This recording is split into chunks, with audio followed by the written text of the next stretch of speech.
proudly sponsored by Glasby Pallets, offering a one-stop solution for all of your pallet needs. Get in touch now on 01709 585 646 to discuss your pallet requirements. And thank you again to Sonny and the team for their continued support of Ramble FC.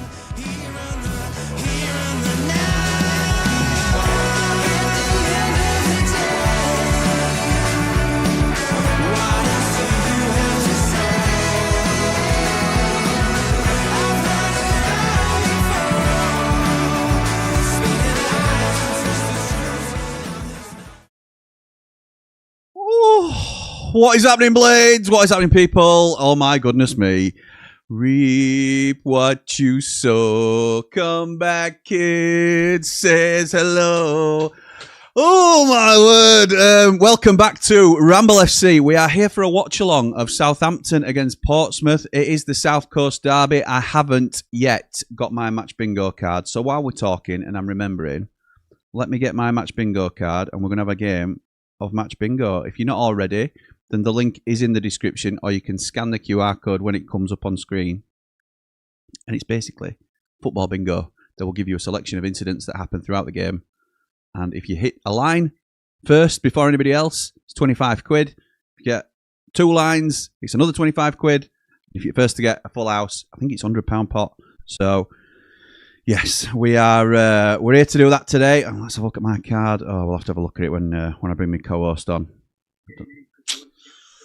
Okay, right. So I can hear him. I don't think you guys can, but I can hear him. He's pretty excitable because there might be something going off in and around our club, Sheffield United, as well. So it's Jord Motson. Jord Motson, the man on the mic, painting the match with a sound so right. Sheffield's pride, every fan can see.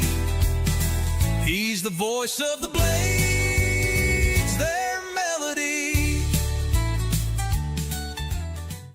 Oh, man on the mic, Jord Motson. How's it going, pal? I'm very well, mate. Very, very well. 2 bits of good news today. Okay. We'll start off with here's to Chris Wilder. Welcome home, sunshine. Welcome home.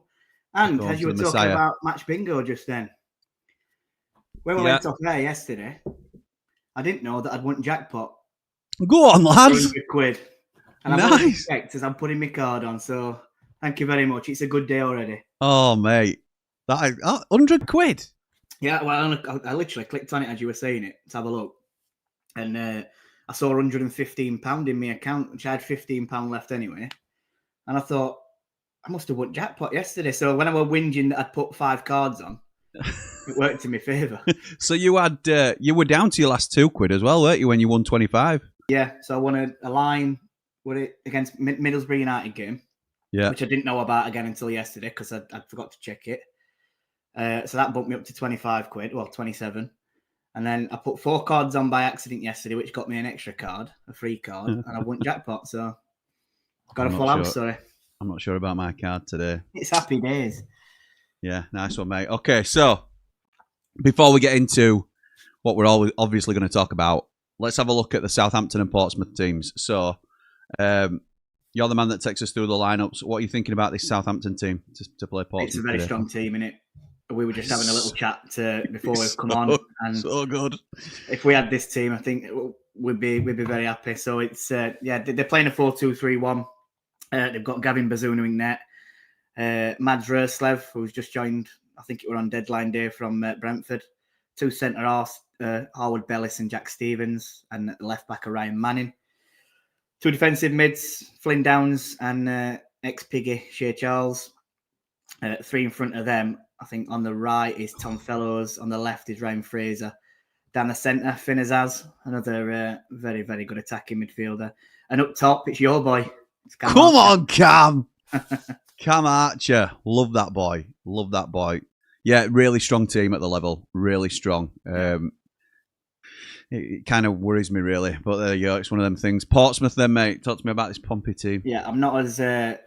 I know a few players, obviously, in this team. There's a couple that I'm not so sure on. But they're lining up exactly the same. It's a 4-2-3-1. They've got Nicholas Schmid in goal, Zach Swanson at right back, Conor Ogilvie at left back, 2 centre-halves are Regan Poole and Conor Shaughnessy. 2 centre defensive mids are John Swift and Andre Dizel, who we had on trial. Yeah. On the right hand side, I've got Adrian Segacic. Left hand side, personal favourite of mine, Josh Murphy. I think he's an unreal Good winger for this division when he's on his game. Deadline day signing down centre, Connor Chaplin from Ipswich. I think that's a very shrewd signing for them. It is. And then up top, it's target man number 9, Colby Bishop. Yeah, good team. Good team for Portsmouth. I'd say that's an established championship team now. I would. I think we were saying before, weren't we, that Southampton have got a very impressive team for the level. This is a good championship side. It's going to be tough for Portsmouth today, but in a South Coast derby, in any derby game, really, it's form goes out at window a little bit, doesn't it? And sometimes quality does as well. So, what's your score prediction for today, pal? Before we get into comments, I'm gonna go. Again, I said it was going to be a tight game yesterday, which it didn't go like that for the first 10, 15 minutes, did it? It was a bit all over the place. It's a derby game, so I'm going to go 2-1 Southampton. I think both will score. I just think Southampton will have, especially at home, a bit too much for Portsmouth. Okay. I'm going to say it tighter than that. I'm going to say 1-0. 1-0 Southampton. What, Cam Archer to score?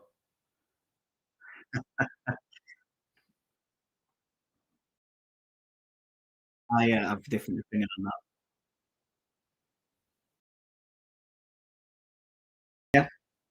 Yeah.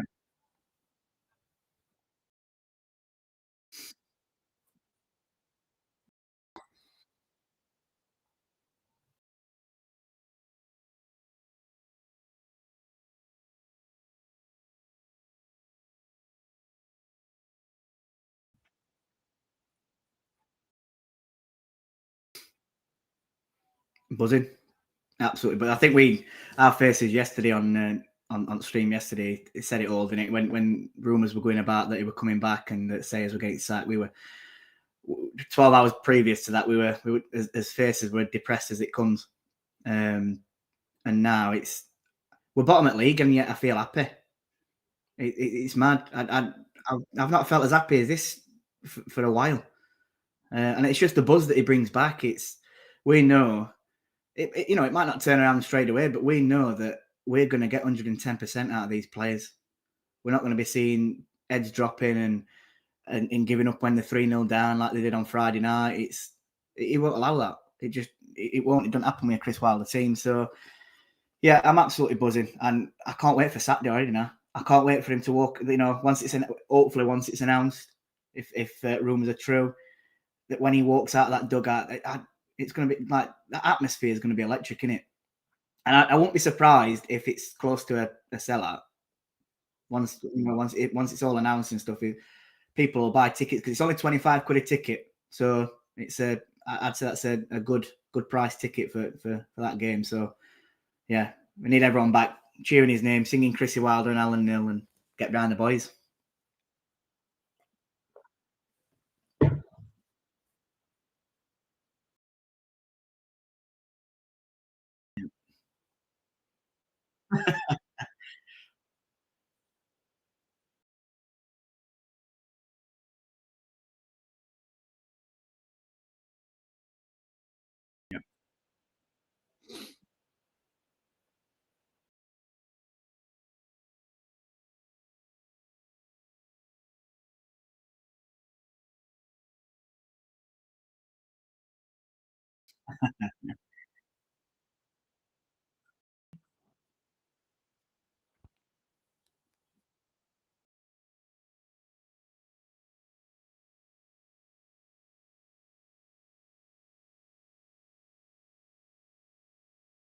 I think, is your audio on, Jim? I've got a message from Meldrew saying, tell Jim his audio's off.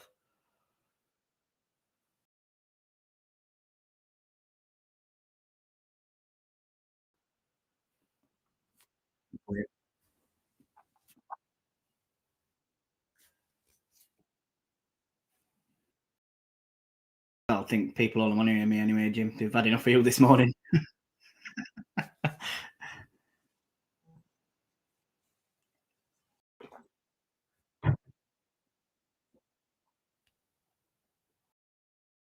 I've got a message.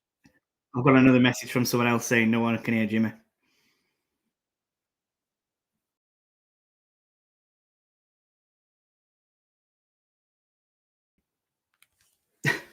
Well, everyone just get your comments in about Chris Wilder, eh? Because that's all they're going to do anyway. So it's going to be a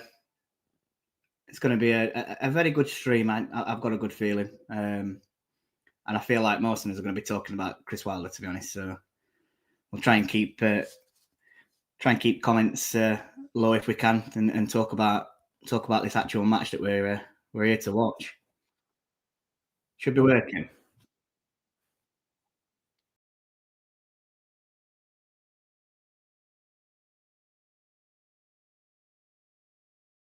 Yeah, I think people are still saying that.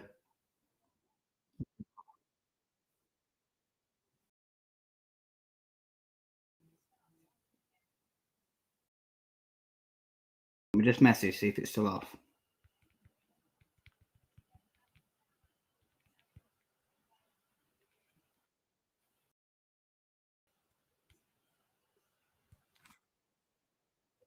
Still can't hear you.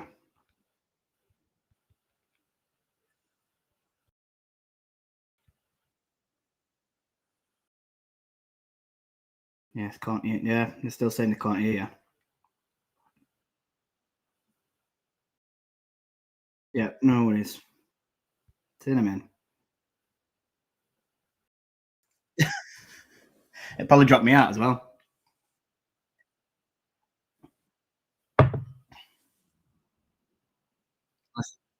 Let's restart stream.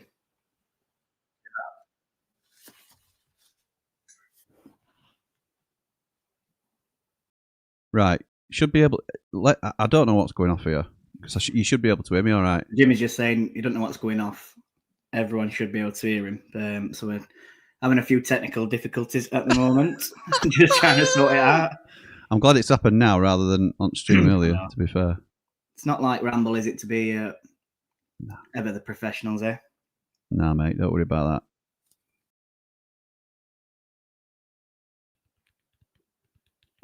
that. Oh, I'm back. I don't know why I'm back because there were no change. That's weird. Anyway, so we killed a bit of time there. Jord pretending that nobody could hear me. Me doing a bit of a miming act. So, oh wow.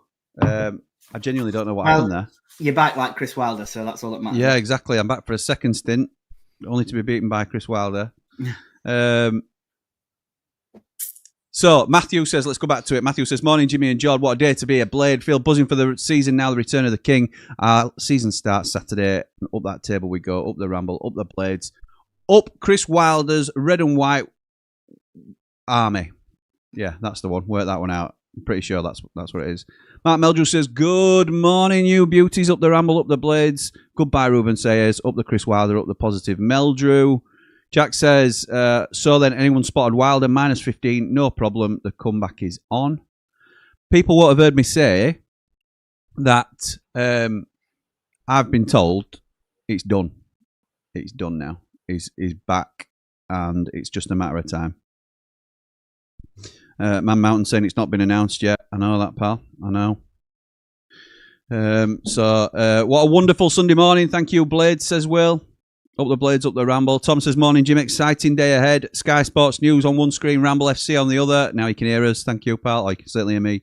Life is good. The Blades are back. Jord, if Wilder comes in, where do we finish? Top. Yeah, shock you.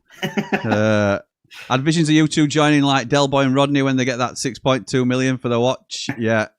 Well, Jord wanted to come in to Comeback Kid, but I had to kibosh it because I'll get a copyright strike. But yeah, that's the way we're feeling today. It's like a huge weight's been lifted, says Tim. I can watch football again. Dave Morwood says, I'm happy. I know I am. I'm sure I am. I'm HAPPY. Afternoon, Jimmy and Jord. The King is back. T-Man says, look at those faces compared to Friday night. From a Leeds fan, nice to see you two buzzing. Thank you, mate. Thank you. 2-1 Saints, I reckon, open. It's got a bit of bite in it. I said 1-0. George said 2-1 Saints. So, yeah, we'll see.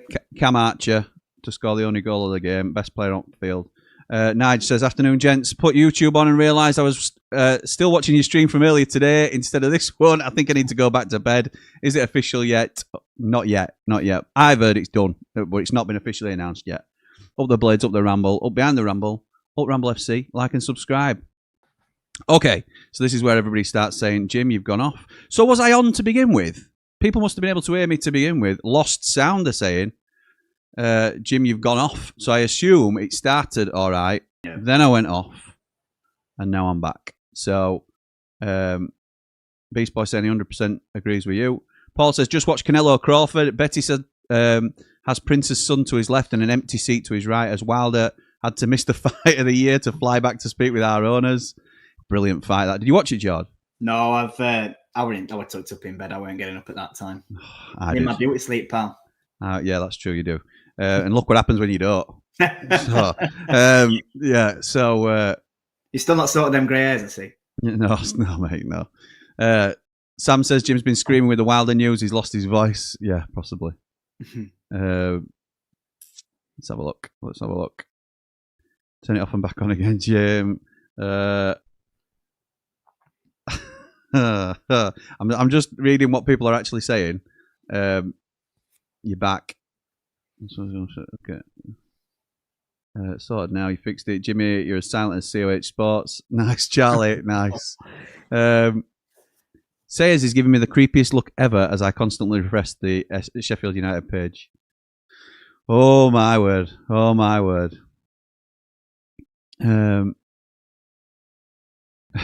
If you're back like Wilder, are we expecting your audio to go again later? Nice, Sam. Nice. That's a clever little comment. Go on, Pompey. I would love to see Chappers score after all the years playing against Saints. I wouldn't mind a Pompey win here. I wouldn't mind a Pompey win. I think that's a strong Southampton team. Yeah.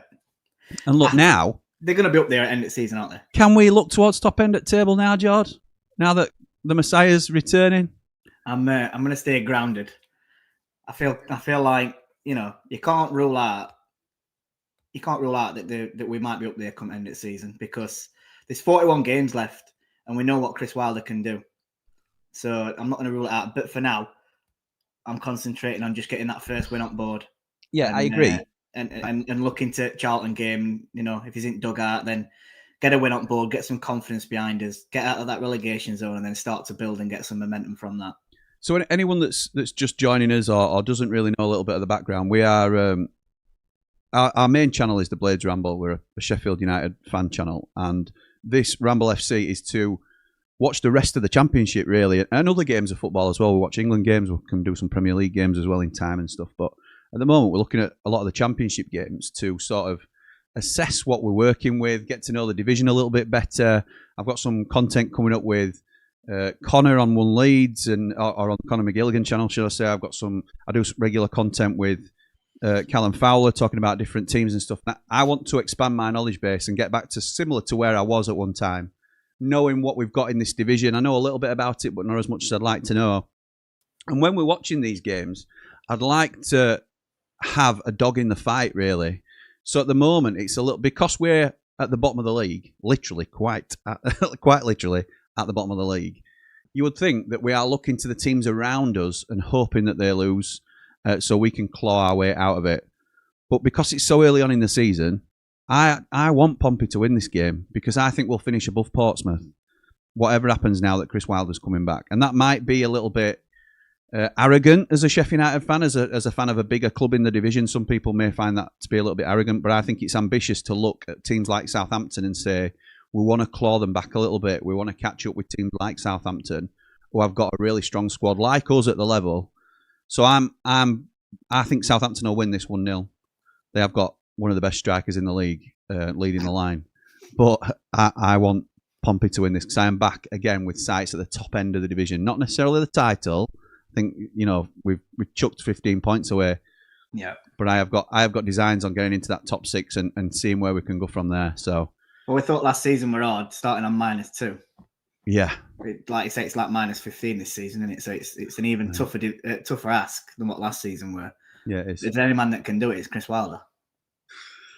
What's Wilder's first starting lineup? I'd imagine it'll be a mix of the ones he knows and the new experienced lads. Interesting question. We were What talking about formation does he yesterday, play? weren't we? Yeah, what formation does he play? It's all guesswork, isn't it? What Yeah. it'd actually be, because when he left or when he got sacked, the last formation he played were a 4-2-3-1, which is similar to what we've been playing now. Yeah. But what we've got at disposal now at centre half could mean that Wilder goes back to his old 3-5-2 or a 3-4-3, 3-4-1-2, whichever way you want to see it. So it's going to be very interesting to see what he does go with. I'd like to see a 3 at back. What do you think? I'd love to see a 3 at the back, and I think we should go 3 at the back. But like you say, I think it's unpredictable. Should be an announcement today, I'm hearing. Which we have said, and for those that weren't on Blade Ramble earlier, we did say that if the announcement does come out, we may have to cut this stream a bit short so we can go live for the Sayers sacking and the Wilder announcement. Oh my boy!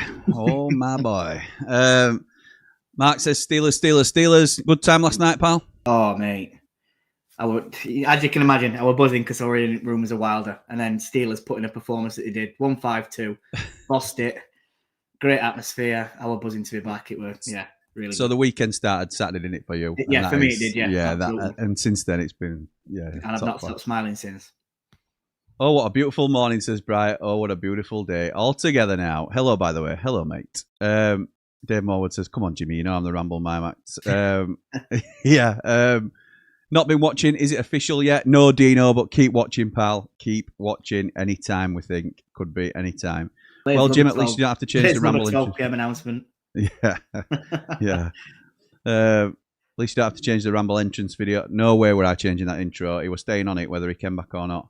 123 points available, says Scott. Can't rule out a 92-point season again. Oh, mate, come on. Matt says, reap what you sow. Me and the kids were so down from Friday. Now we're all buzzing for Charlton. 6 years in Division 1. Chris Wilder came home. You know the rest. Up the Ramble. Up Chris Wilder's blades. Lewis says the championship is banging trouble. He's back. Watch us go with his squad and the only man to lead us. Remember to like and subscribe, folks. Gets the Ramble FC count up as well. Thank you, mate. Yeah, appreciate that. Zion says 15 minutes until the long-awaited derby. I predict 3-1 Saints due to our strong lineup today. Yeah, I think you'll beat them, pal. And I have to. I hope you take it as a compliment to you that I want you to lose today, because I want us to be up in the mix at the top end of the division. And I think Southampton are probably one of the teams, if not the team, to beat. Looking at Ipswich's start, I didn't think they beat us 5-0, but I didn't think they were absolute world beaters against us. I thought we were just pretty poor, to be honest. We gifted them, didn't we? As soon as we went, we went one down, and yeah, Philogene incredible, by the way. And we gifted him that. Yeah, Philogene's an incredible player. Don't get me wrong, too good for the division, but yeah, looking at that Southampton team, there's a lot of balance there. It's a really good side. Yeah. Wilder's got a better squad to work with than he did last season, so should see improvements in the play compared to last season, says Nige. Daz says, morning lads, just up. Has it all been confirmed? At least Jord has had one winner this weekend. He's done well as Jord. Two winners actually, Steelers and mid-match bingo. So. Absolutely right. Get your match bingo cards on before 12 o'clock. I think the Blades will climb up the table. We'll take a few games to shuffle things around. I'm really intrigued to see what formation he goes with, because we won't know. It's all going to be guesswork, and I'll do my countdown to kick off next week, and I won't predict the team, but I'll tell you the team that I play and stuff like that. But who knows which way he's going to go, because it wouldn't surprise anybody if he went 3-5-2. Wouldn't surprise anybody if he went 4-2-3-1. I just think there's so many options on the table now. Charlton are not going to have a clue how we're going to line up on Saturday.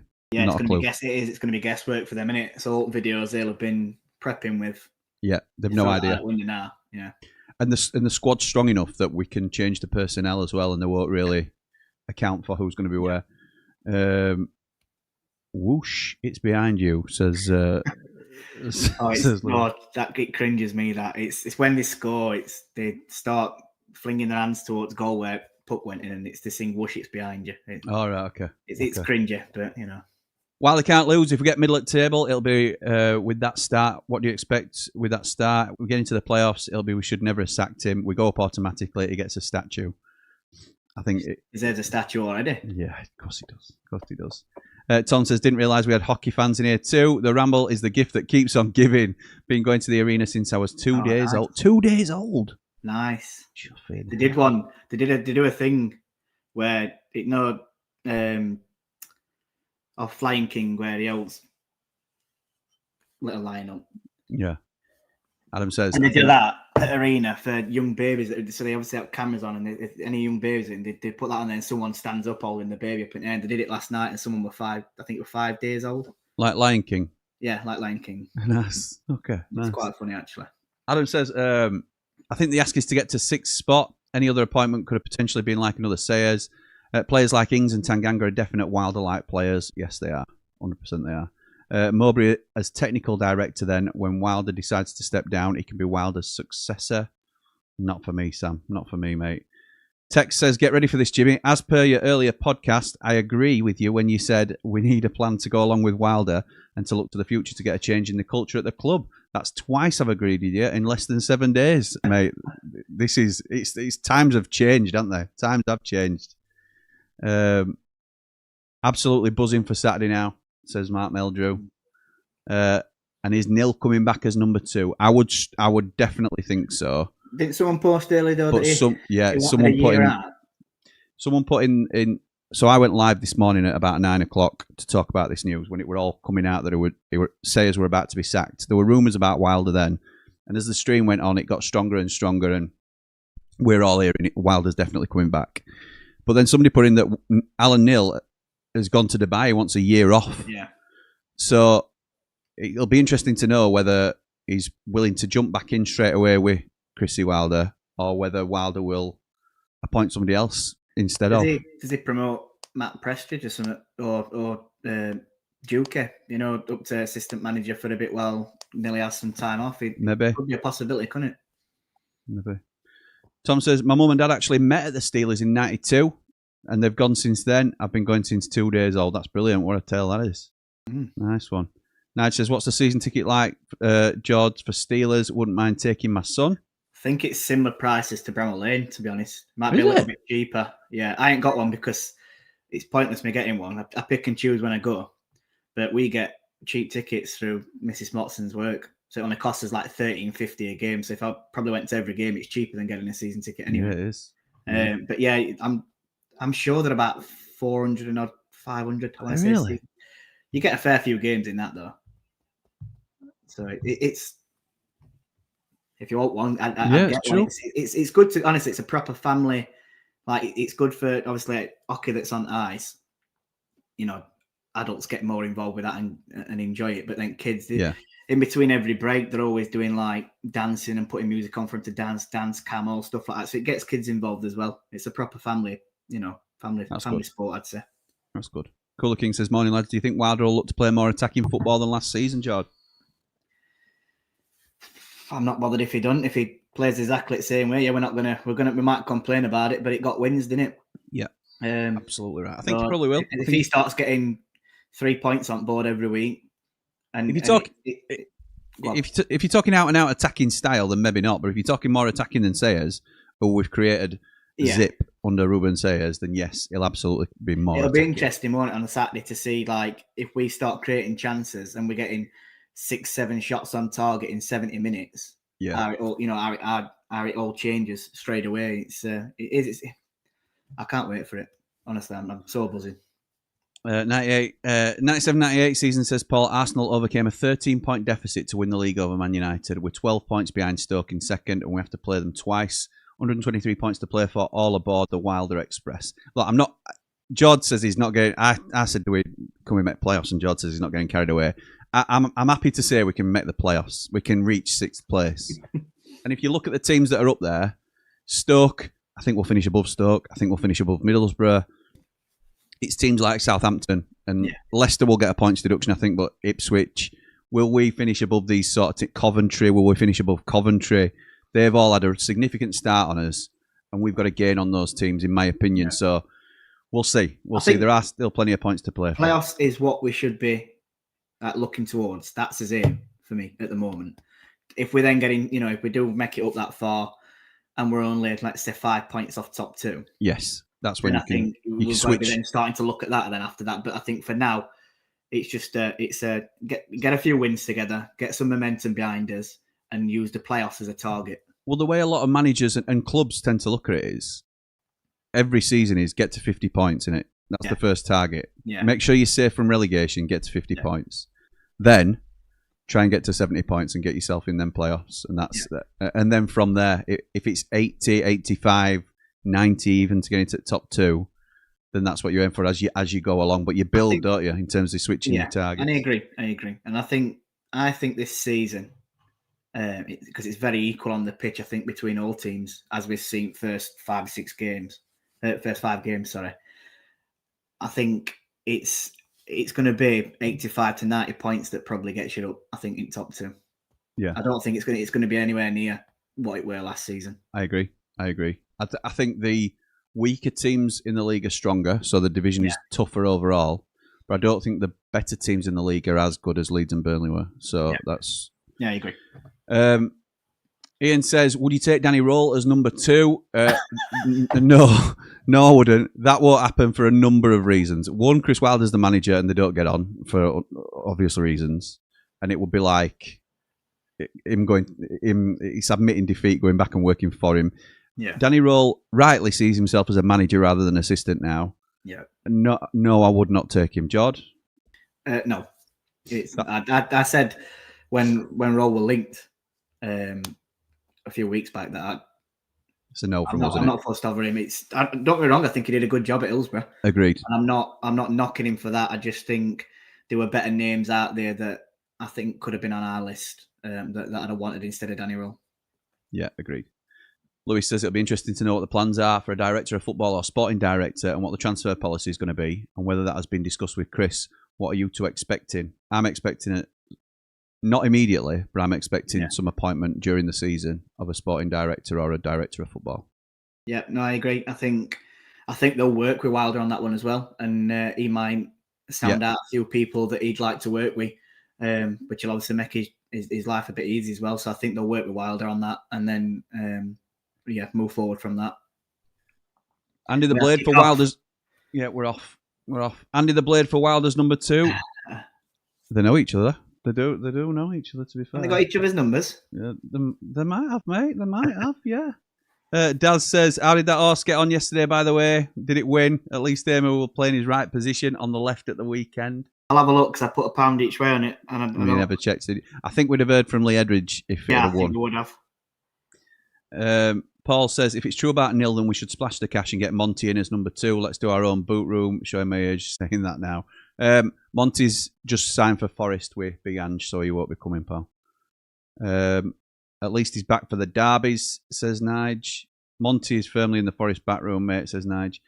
Cooler King says, you've convinced me. I'm going to lump on the Blades to make the playoffs. Wonder what price is for top 6 for us now. I bet it's not... There'll not be a huge price, I bet.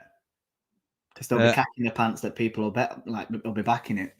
Andrew Booth says, if we go down the director of football technical director route, the owners should be ambitious and try for Ashworth. Badly treated at Man U, but worked wonders for Brighton. That possibly out of his reach. I mean, it'd be... I wouldn't say no against it, but is that probably a bit like when we were getting linked with, like, when people wanted Mourinho and Nuno and stuff like that? I think it might be a bit out of his depth at the moment for that. Mark Meldew says, imagine if we get more out of the players who haven't had a chance. Samari, I'm thinking of. I thought Samari took his chance when he got given it, to be honest. But I think we'll definitely get more out of all the players. Although I think he were at fault. He were at fault for their 5th, or partly at fault, because he tried dribbling it out between 2 or 3 players, lost ball, and then they played it in and they scored. So. Super Positive Jack says Wilder will want some level of control, but I think they'll be more than willing to work with him, even more so now. I just think the way they've handled the new direction was too fast. You keep your manager while trying to change the direction slowly. Completely agree. Oh, what a brilliant morning. Now we've got the excitement of this for us. It's just giving us a bit of a warm up in it for November.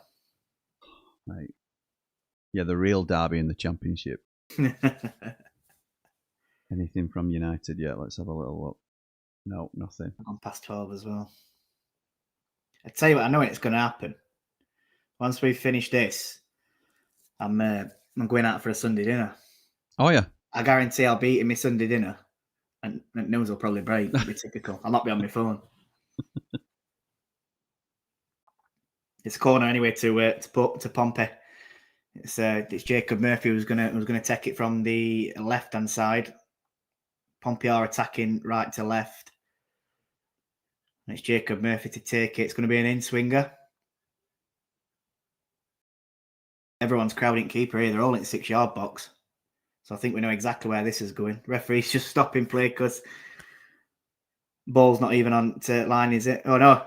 Oh, there's something that's been thrown on. Bloody hell. I don't know whether it were a lighter or something. It was an object anyway, so he just passed it to the referee.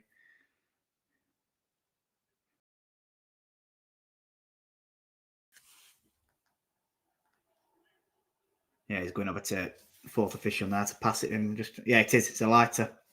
I'm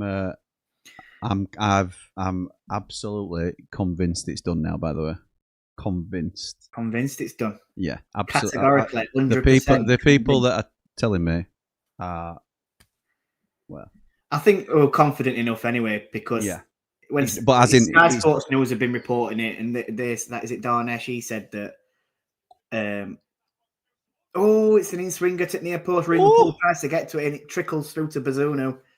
I think when they're reporting it and TalkSport reporting it, they get wind of it all, don't they? And they're not going to put it out there if they're not confident enough.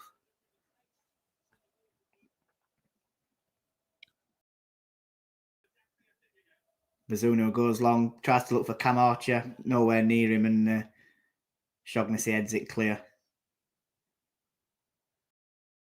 Ryan Manning goes long. Regan Poulner heads it clear. Good player, Ryan Manning, isn't he? Yeah. Pompey now coming across halfway line. Looks like Connor Chaplin, that. It is Connor Chaplin. He has a right-footed shot. But, unlucky. Bishop tried to slide in and get a left foot on it. Colby Bishop. And it just goes wide. If he could have changed direction then at ball, and get it on target, it's a goal. I don't know if it gets a slight touch, doesn't he? But it's not enough to direct it towards goal. Paul Young says, Duffy for number 2 has done a bit of coaching. Not for me. Thank you. Well, if it were only like a part-time gig. Well, like a temp, you mean? Like as a temp, just while Alan Nill gets himself reset and that. I wouldn't say no to it. Anyone like Chris Basham. Bash would be brilliant. Jack O'Connell, anyone like that just coming back just to give him an hand.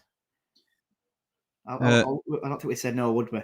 Daz says Bristol got 68 points and into the playoffs with 123 points available. We just do the double on the teams we need to. Said it before, there's no 100-point teams in this league. Yeah, definitely not. Sam says, I wouldn't be happy with Ashworth. Is it likely to be a director of football as well? I would have thought so as well. I would have thought so. Jack says, I just don't like waiting. Can we announce him now? I 100% think it's going to be like what they did to Wilder before, where they announced his sacking, and were it about 45 minutes later or half an hour later they announced Ruben Sayers as manager. It were all done as a quick turnover, weren't it? Yeah, and I've got a feeling that it's rolled reverse, and that's what they're going to do again. Yeah, I agree. Do you think any of the summer signings are not Wilder type players? Bindon. I'm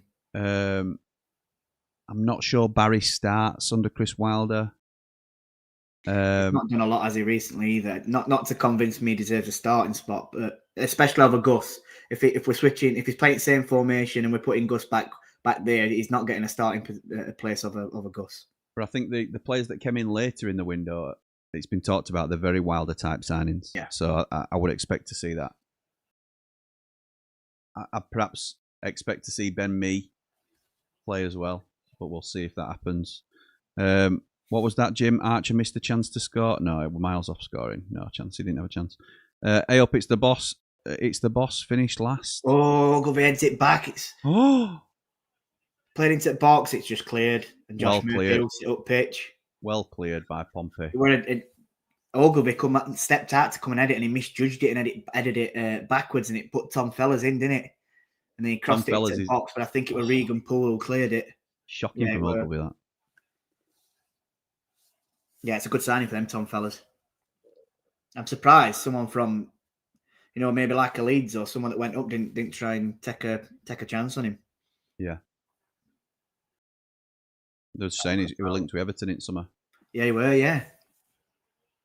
But didn't they go? They went for. Did they end up signing him? Diblin. Yeah, they signed Diblin. Yeah, they signed Diblin, so that's probably why. I think he's a winger, isn't he? So it's probably why they went against that and went for Diblin instead. Which would knock-on effect for then Southampton, innit? Because they then signed Fellas instead. I didn't get Luke's comment, but he's on about this horse. Hey up, it's the boss. Finished last. Yeah, I looked and it didn't finish in. Oh my god! Oh, what an effort from 25 yards out from Portsmouth hit the bar, and I think I've got a woodwork for Portsmouth on my match bingo card. Go on then. It falls to him about 25 yards out, and he's on his right foot. He curls it into the far post, and it hits the crossbar. It was a ball in originally from Josh Murphy. I need a goal ended in 8 minutes. Like just clears it out. It falls straight to Dazelle. First time right-footed shot, and it hits crossbar. I need a goal ended in 8, and then that's my first line. I'm not fussed if I don't win all season again now on match bingo, Jim. You're set, aren't you? You're set for the rest of the season. I'm whipping £100 out. I'll leap £15 in. That's right, bonus. Let's have a look. Oh my word! O'Connell's a great shout. Bryce says, "Jord, O'Connell's a great shout." I mean, I don't. He's a personal trainer in now, I think. Yeah, he's certainly into his fitness, isn't he? And whether he'd want to do it, but I just think, what a way to,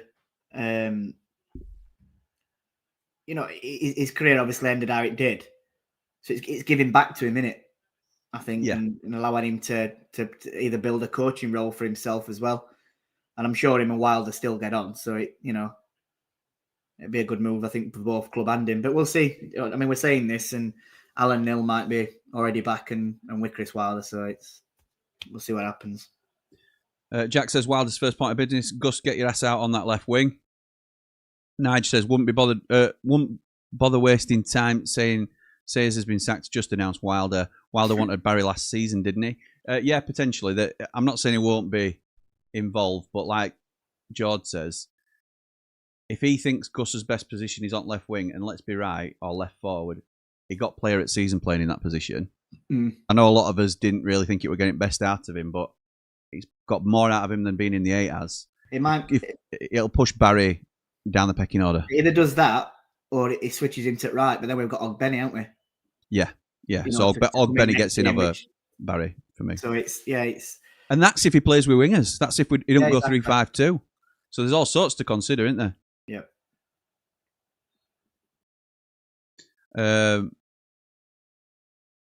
Sean says Kev Gage called it last night when he changed his Facebook profile picture to Wilder's hand on his chest badge, up the blades and up all the rambles. Don't want to call Kevin Gage out at all. He's great, really like him.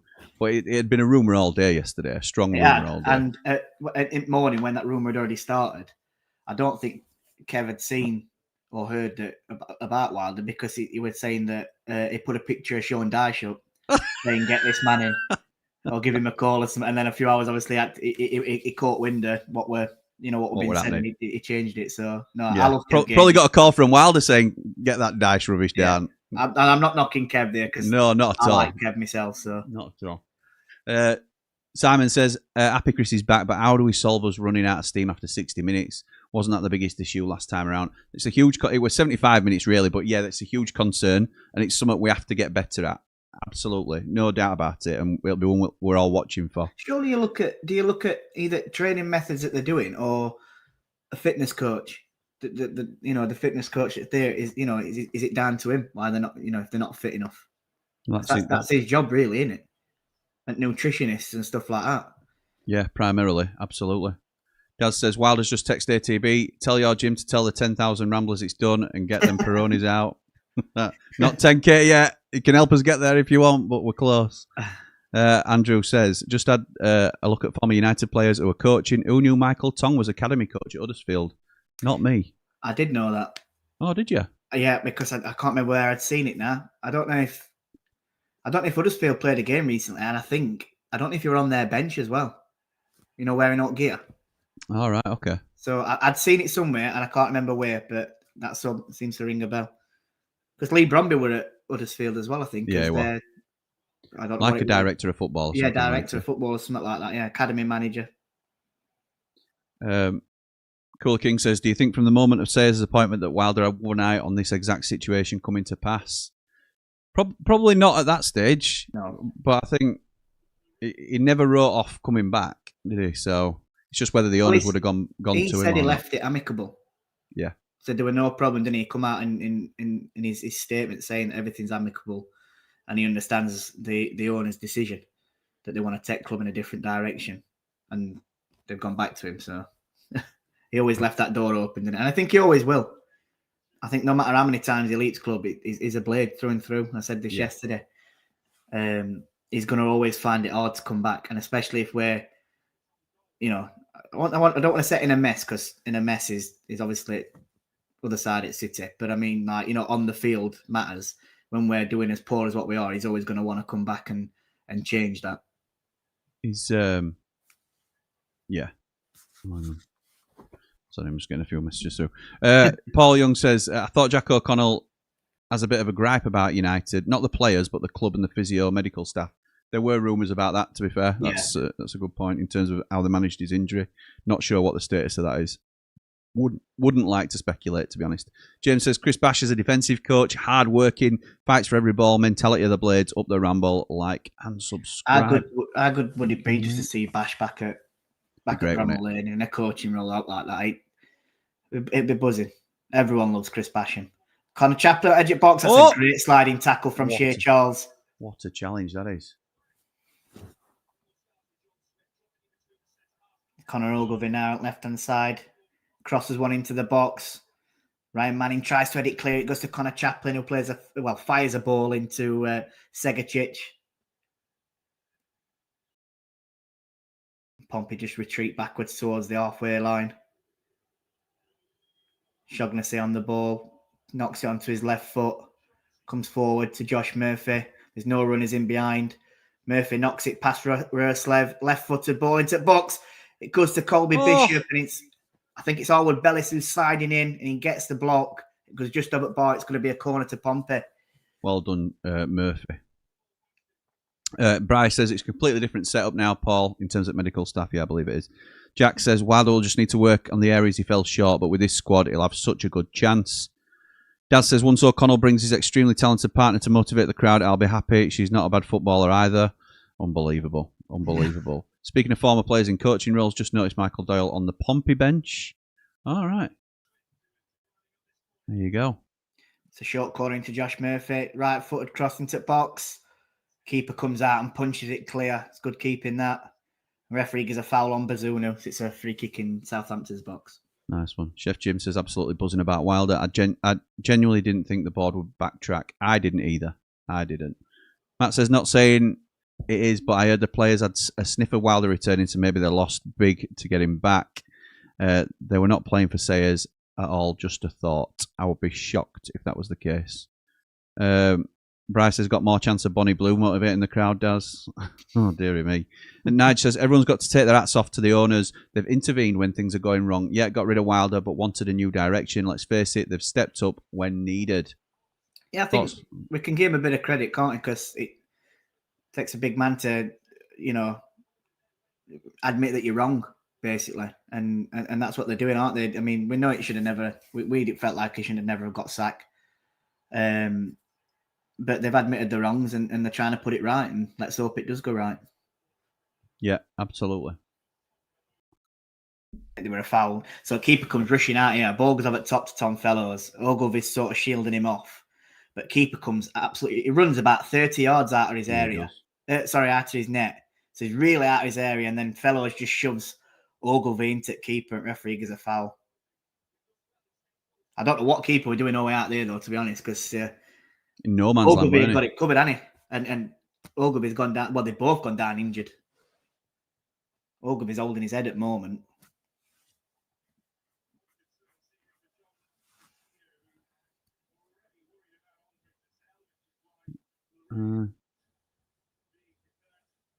So Dazell's already had an injury concern, and they were warming up a sub earlier, but it looks like Dazell's staying on.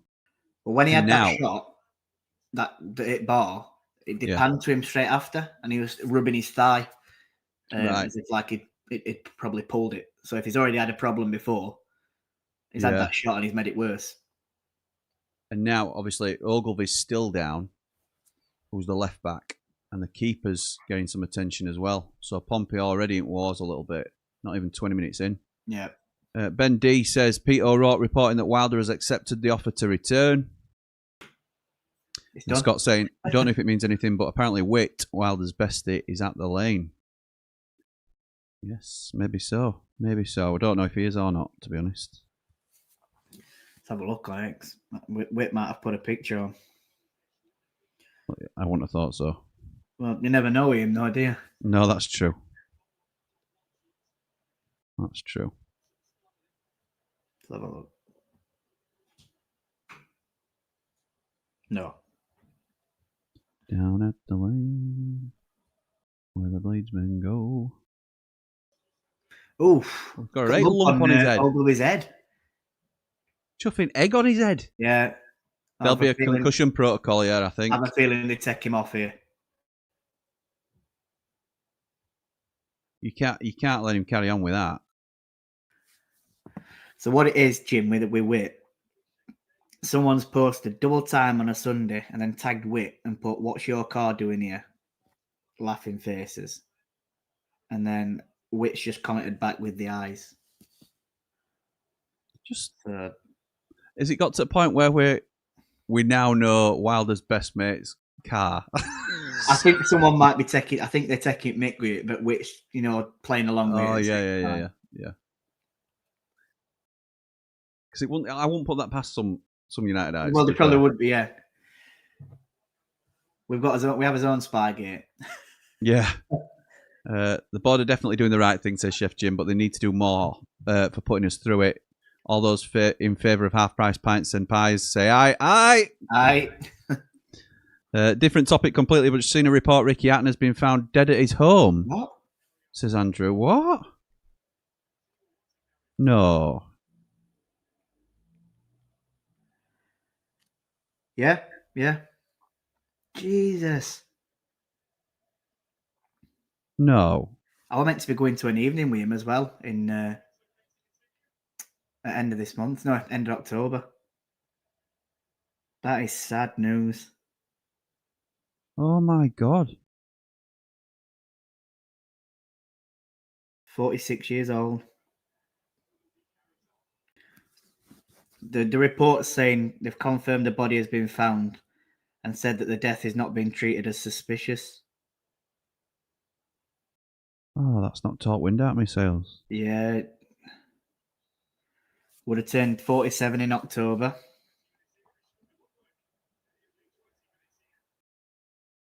Oh, that's sad news, that, isn't it? Send that to me, Dad, because...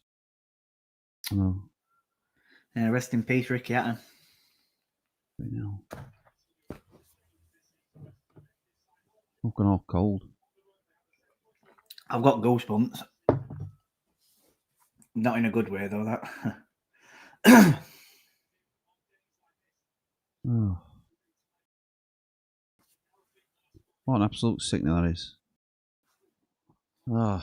Anyway, we'll try and move past it. Jack says, Jimmy, do you know more than you're letting on? No, I'm telling you everything that I know, Jack. I have been told, and again, I'm not ITK, but I'm being told by people that I really trust, and I've said this before. And because Gus Hamer didn't go through to Leeds, some people doubted me on X, and that's fair enough. But that was a done deal, other than Leeds coming up with finance. But I'm not going to revisit that one. Sorry, that Ricky Hatton thing's Yeah. done, but yeah, it's done. It's done, Jack. From what I'm being told, Chris Wilder will be coming back. Chirac says, rest in peace, Ricky Hatton.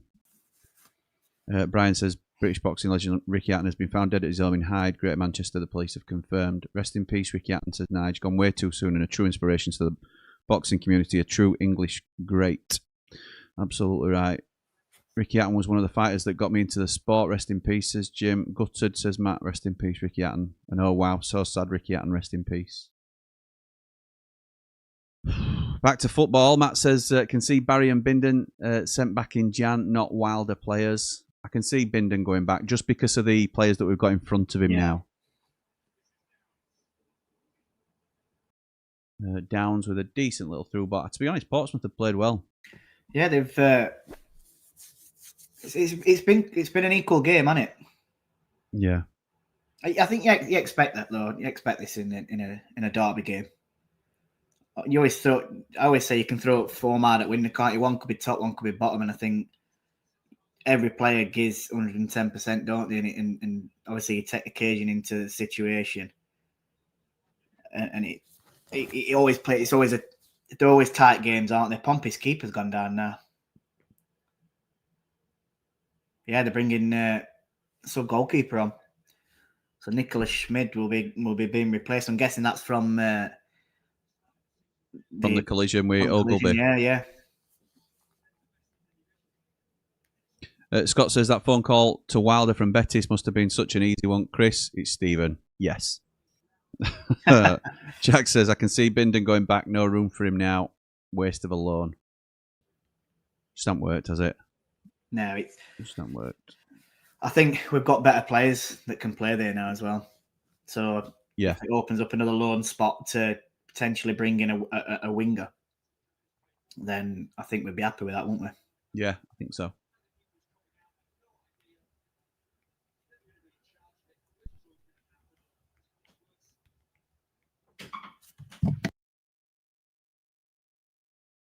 Tell you what, looks a bit soft for a goalkeeper, that, to be honest.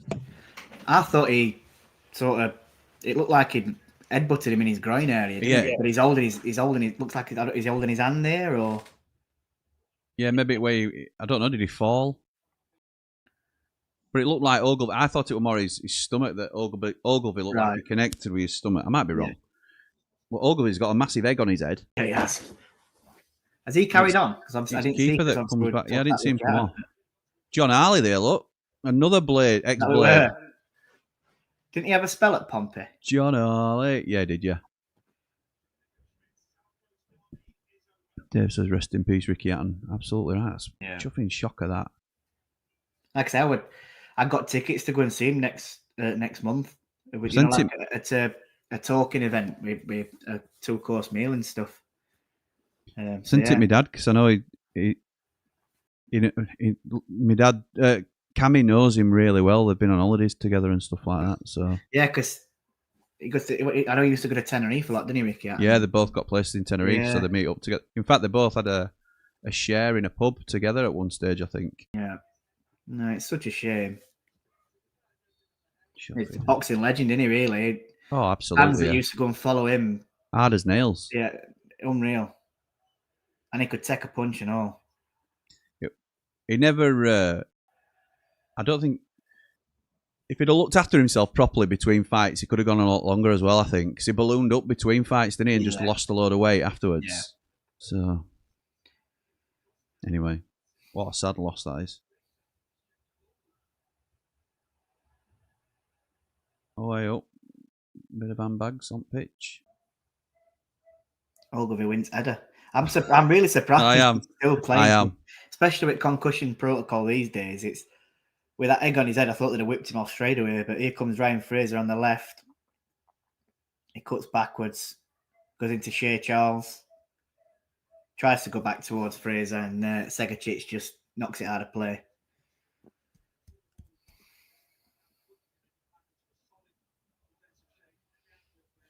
Ryan Manning, another good left back. I think if he went to Southampton on a free, didn't he? Yeah. When they were in Premier League, and we were interested, weren't we? And I think it'd have been a good addition if they went up there and interested. I think we'd have got him on a free. Yeah, agreed. I know it was somebody that we were pitching for quite a bit, weren't we? So Yeah. on the channel. So Louis says, "Rest in peace, Ricky Hatton. Very likable lad and terrific fighter. Thoughts with his family. Absolutely right. Shaffy now. His son Campbell Hatton's only just retired as well, hasn't he? Yeah, he has. When were you due to see him then, Jord? We're back end of October. I can't remember the date exactly because it only got organised the other day. Where were it? Were it? I thought it were at OEC, but I'm not sure it were. I think it was somewhere else, but I know it were like I think it were like 70, 80 quid for a ticket. And you got like Did John Green do? I don't, something like someone else organised, someone else who I know is we're organising it. And he just said, like, I've got a night with Ricky Hatton. Do you want to go? It's 70 quid. And I was just like, yeah, definitely. And I know you got a 2-course meal in that, I think, and a picture win. So, but yeah, such a shame.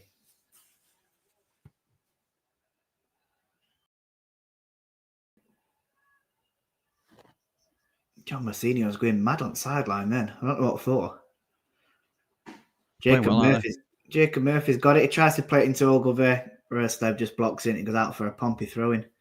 It's just sort of settled down on it this game now. It's finding it, finding its groove a bit, and it's not as frantic as what it were in the first 10 minutes.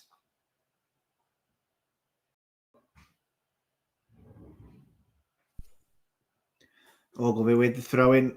He goes long to Bishop. Wins the header in towards the penalty spot, but it's cleared by Jack Stevens.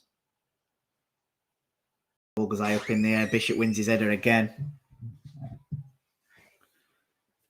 And Murphy just comes back into his own half with Shaughnessy. Poor ball into Dizelle. But they come away with it. Murphy on left. Oh, here we go. Crossing to the box. Bishop misses it, and it's cleared again by Ryan Manning out for a Pompey throw-in. He needed to as well, though, because they were out and back, weren't they? Luke says, I grew up idolising Ricky Hatton. I knew he had his demons over the past few years. Rest in peace, Hitman. Daz says, our American owners aren't embarrassed. They see us as an investment and see us as a business venture, and football is a business for them to make money. Wilder coming back is a win-win for them. And Kyle says, rightly, that Pompey are playing well here. Play up, Pompey. Half an hour gone already. Where's that gone? Oh, no. Has a line gone in match bingo because I'm only one away. Oh, let's have a look. Just showing you action areas now. It's more action in Southampton's defensive zone than Pompey's. 36% in Southampton's, only 18 in Pompey's. I need a goal in 38th minute for either side, and I win my line. Let's have a look. We might as well make it 3 in a row. Give me 2 lines on this. 3 wins in a row would be nicer. Third time lucky. Unbelievable, mate. I'm nowhere near. I've got 2 on one line and 1 on another. That's it. A free kick taken by Southampton, an attempt off target by Portsmouth, and free kick Pompey taken again by Portsmouth. I've had to go back on this ends a bit. Still out wide, doing it. Chaplin cuts onto his left. It's a ball into the box here. Charles blocks it. Andrew Booth says, Ogilvy should not be on that pitch with that egg on the side of his head. It looks a nasty one. I'll be surprised if he comes out for the second half. I'm shocked he hasn't come off already, to be honest. It has. They showed you a picture, pan to him a minute ago. It does look like it's gone down a bit, but yeah, it's, especially with concussion protocols, I'm very, very surprised they have not took him off. I think in any other game, because it's not a derby, which is wrong, I don't agree with it, they'd have took him off, wouldn't they? Yeah. Wayne says, I don't even know if this is a serious question, pal, to be honest, but who do you guys want the new Blades manager to be? I'll say Chris Wilder, please. I'm struggling with this one. I'll say Chris Wilder as well. It's going to be Chris Wilder, Wayne, and we're delighted. And most Blades should be, really. Mark Meldrew says, Ricky Hatton, what a boxer and a character. Remember watching him over the years. Thoughts with his family at this time. Russ says, Jimmy, in my opinion, you shouldn't have sacked Wilder in the summer. I think he'll do well for him on his return from a Leeds fan, says Russ. Yeah, I agree, pal. Hopefully so. I agree. All is forgiven. Come back, Chrissy Wilder. All is forgiven for the ownership. I mean, obviously. I'm going to say, I'd sat there he hadn't done no, has he? Not to forgive. No, all is forgiven from owners, I think, because they're right in the wrong. Yeah. Tell you what, Southampton are so sloppy in possession at the moment, and there goes Pompey giving the ball away as well. But this high press from Portsmouth are causing them real problems. Well, I've noticed a lot of times. Cam Archer, really nice. Southampton really nice, long, aren't they? Yeah. Here comes Tom Fellows. He's attacking Ogilvie. Gets into the box, steps over, right-footed. Well done, Ogilvie. Blocks the ball, goes out for a corner. Chuffing hell, that is a proper. That's a second head that for Ogilvie. I'm surprised they've not even like when they get white bandage and wrap it round, even to cover it. They've done no, have they? Or to put a bit of pressure on. Southampton have most set-piece goals this season in Championship with 4, along with Coventry and Oxford. Chance here then. It's Ryan Fraser from the right. It's an out swinger. Goes towards the back stick. It's headed clear. Ryan Manning comes on, shoots first time. It's iron wide over the bar. Goal kick, Pompey. Wayne says, I'm delighted to have Chris back. Sad news about Ricky Hatton. Absolutely right. Sheila says, just thinking about how sloppy Southampton. Yes, they are. Yeah. Portsmouth look good. I agree. Completely agree. I've still got Jamie Dumpling's Ramble on the Road to do for Ipswich. Could be an interesting one. It will. Birthday boy, Jamie Dumpling. Yeah, happy 14 birthday, today. 14 today. Yeah. I can't believe it. He's growing up. So I'll have done 3 live streams today, at least, if I don't come on between. Yeah, is it? Can't come on between. 3MB tonight. 3MB tonight, mate. See what you'll be chatting about there. Yeah, Dave the Nose and the Man Mountain have to say about what's been going on. Dave, on Friday when we were watching game, Dave said he didn't want to come on, did he? No, I know. I wonder if he's changed his mind now. I think he might have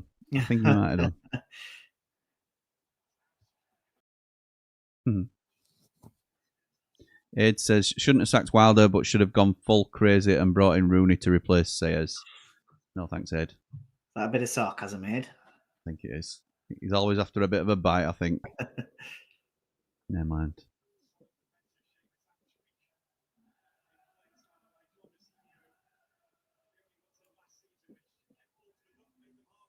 Chaplin goes wide to Jacob Murphy, just inside attacking off.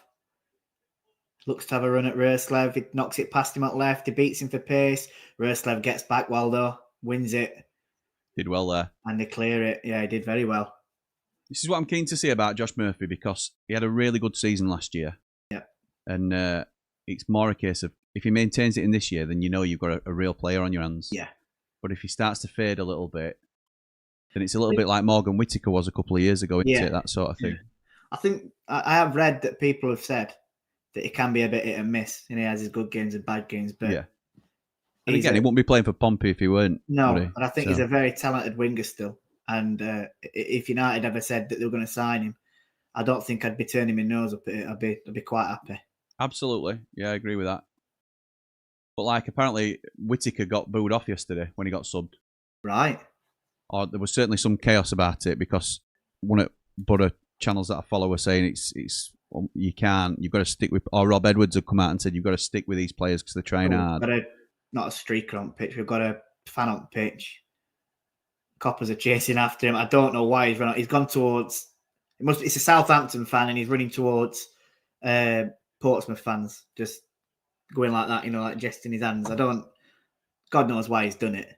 So there's just a stopping play at the moment.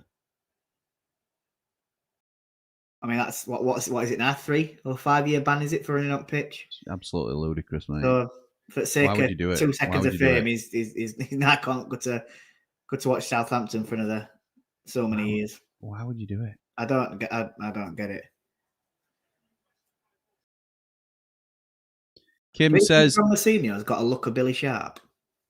yes, now you've said it. And it's Just been on as screen. it ran to him, then I thought, Yeah, yes. it's Yeah. like Billy Sharp. Kim says, happy birthday to my son Ryan. Have a great day. Love from Mum. Love from Mum and love from the Ramble. Happy birthday, Ryan, pal. Happy birthday, right? Have a good one, mate.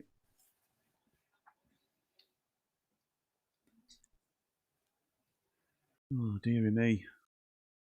Oh, it's a poor ball from keeper. What's his name, that keeper that's come on? It's, I'll tell you in a minute because it'll come up on screen. Yeah. Wrestling to fellas, he clears it up to nobody. Comes to Zach Swanson, into John Swift. Swift looks to go out wide. It just keeps it in. Does Segacic comes onto his left foot, comes inside, comes back to John Swift, and it comes all the way back to the halfway line. It's Killip, the goalkeeper. Killip.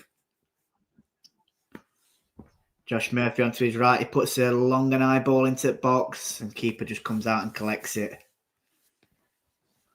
Bryce says, former Sheffield United boss David Weir has left his role as technical director at Brighton. Yes, yeah, I said about this, didn't I, yesterday?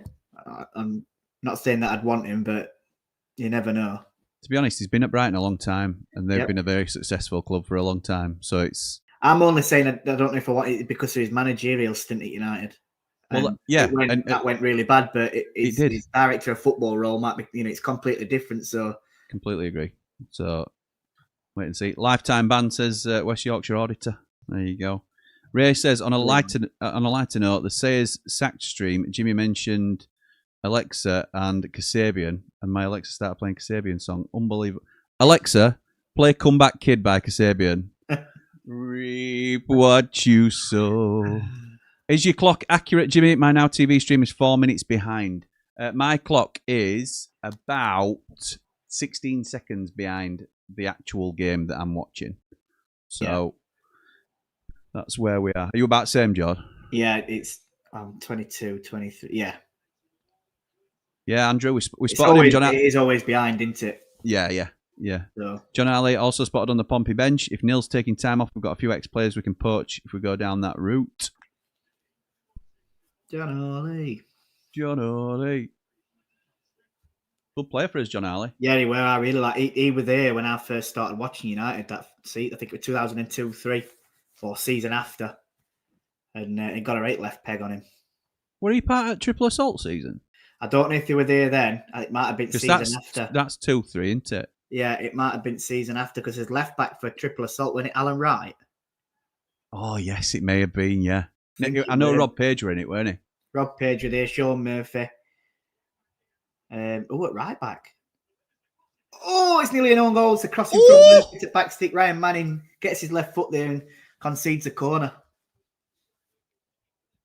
At right back that season, 2002-03. I remember John Curtis, but that were later on in season. Who were to start with? Steve Yates. I had DVD as well. So Steve Yates. I remember him scoring an own goal against Wickham in Leeds. Sorry, in Cup. Don't know. Somebody will tell us.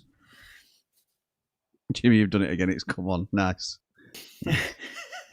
Josh says, feels to me like the whole middle of the championship have levelled up over the summer, which could mean relatively low total to get into the automatics this year. Possibly, Josh.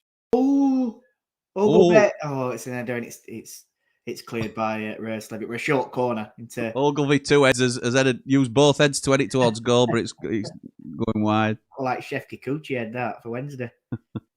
50 pence said. Chef Kikuchi.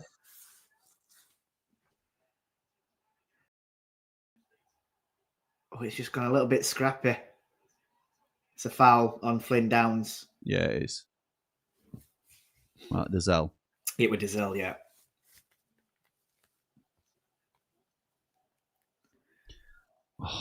Match bingo. Let's have a look. Match bingo. Oh, my belly's making rumbles. Ready for me Sunday dinner, Jim. That's what it is. Championship Terrace Talk has tweeted. Dave's just sent me it. This is what Chris Wilder's said to him. I don't know if you can see it actually.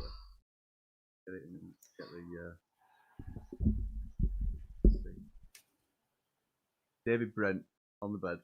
Yeah. Oh yeah, Get out. I can see it We now. made the mistake, and then drag him out by his hair, and that's when the begging starts. Then they come to me. They go, "Well, David, we've got rid of him. You're right. How long can you come back? You're the man for this job. You're the best man for this job. Will you come back?" I go, "Yeah, sure. How much money have you got? Because this is going to cost you. This is gonna cost. This is going to cost you." Could you hear that? I don't know if you could hear it. or not, but Yeah, I could hear it. So I'm absolute sure class. people, others could. I'm Absolute guessing they class say of the that's office. Chris Wilder's position now. Oh, David, you're the best man for the job. You're the best man for the job. Yeah, maybe so, but this is going to cost you. Let's have a look. Daz says, I know it's early in the season and we've not played well, but no team in this league have made me go, wow, they'll walk this league like Weeds or 191 did. We were well beaten by Ipswich, but we let them walk it. Mark Meldrew says, Harley's free kick against Leeds in 04 season at the Cop End was fire. I remember as well, though, do a one, because I sat on Cop at that stage. I don't. This might have been at 04-05 season or something like that. He played left back for West Ham. Oh! There's a chance then, weren't there, for Bishop? He's put it wide. He played at left back for West Ham, and he were running from left hand side towards Cop, and he rifled a left-footed top binner to across Paddy Kenny's left hand side. I think it would have been top left, and it went straight in top, and it was a ridiculous goal. And everyone called it what we're going to happen. Yeah. And you could see, you just knew he'd score, but it didn't run off celebrating or out like that, which were good. He showed respect. But yeah, it was a ridiculous goal that he scored. Ryan Fraser plays it in. Tom Fellis tries to get an head on it. Ogilvie now gets tackled by Shea Charles. It's a foul. It is a foul. It says commentary on coming through on my mic. What, sorry? Can you make commentary coming through? No, on I my can't. mic? But I've got it on TV turned up a little bit. That's all. It says low bar for autos and possibly high bar for relegation. It's a yellow card for Zach Swanson, is it? Yeah, I believe it is. And it is a yellow. Yeah, with that tackle on Fraser, weren't it? I think you could see 15 to 20 teams split by 5 or 10 points. Yeah, I think it will be a tight division this year, 100%. Cooler King says, is it the law now that every role in the coaching staff has to be an ex-Blade? Yes. Yes, it is. It's the new rule, Cooler King.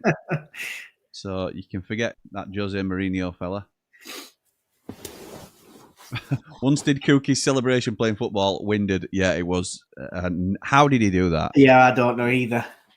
For those that don't know, it was like a swan dive, but like it were a belly flop. It were like a belly flop onto the floor. And he'd land on his chest, wouldn't he? Yeah, really. Like, obviously, we're a Wendy player, so I never did it. But don't know what Mark Meldrew were doing. Right back was Rob Cosluck, wasn't it? Were it Cozzy? Probably were, weren't it, that season? Yeah. Yeah, it could be a good shout, that. Possibly. I know John Curtis did come in because he played it semi-final at right back against Arsenal at Old Trafford. Yes, he did. I remember that. I remember that, but I couldn't remember who at right back before. Another yellow card for Pompey.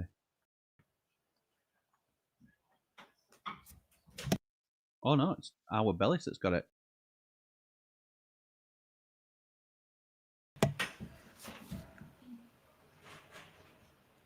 Oh, yeah, it's because he shoves him, doesn't he? Oh, what an idiot. Segacic, who was just sort of stood up ball, and he shoves him over. It were a Pompey free kick. It were a Southampton free kick. Yeah, but he's pushed his man over to get to the ball.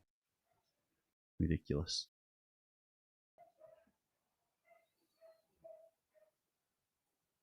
Matt says, just going into the stream now, so I've missed a bit. Any extra news on Wilder Sayers from the first stream? Up the Blades, up all the Rambles. It's not been officially confirmed by the club, pal, but it's a matter of time. It's a matter of time. This is going to cost you. Oh, nice. Oh, great tackle. We're like a 1-2 by Pompey, and then it come out wide to Josh Murphy, and Jack Stevens just gets a slide tackle in, because if not, Josh Murphy would away down that left-hand side then.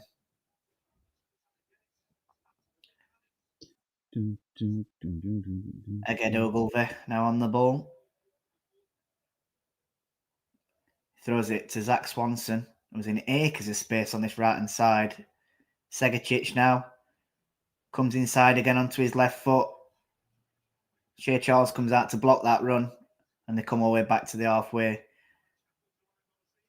Shaughnessy plays it out wide to Josh Murphy, who plays the ball over the top. It's to nobody. And Bazunu just catches it in his hands and throws it out wide left to Ryan Manning. Southampton is playing across the box. Pompey pressing high. Ryan Manning gets it again. They come back into Howard Bellis. It's a good high press from Portsmouth. Ball up at top to Ryan Fraser though now deep in by the byline. It's a cross into the box, and Ogilvie heads it out for a corner. Good counter-attacking football from Southampton. He's bleeding from that egg now, you know, Ogilvie. He's just headed that clear, and there were blood pouring down from his head.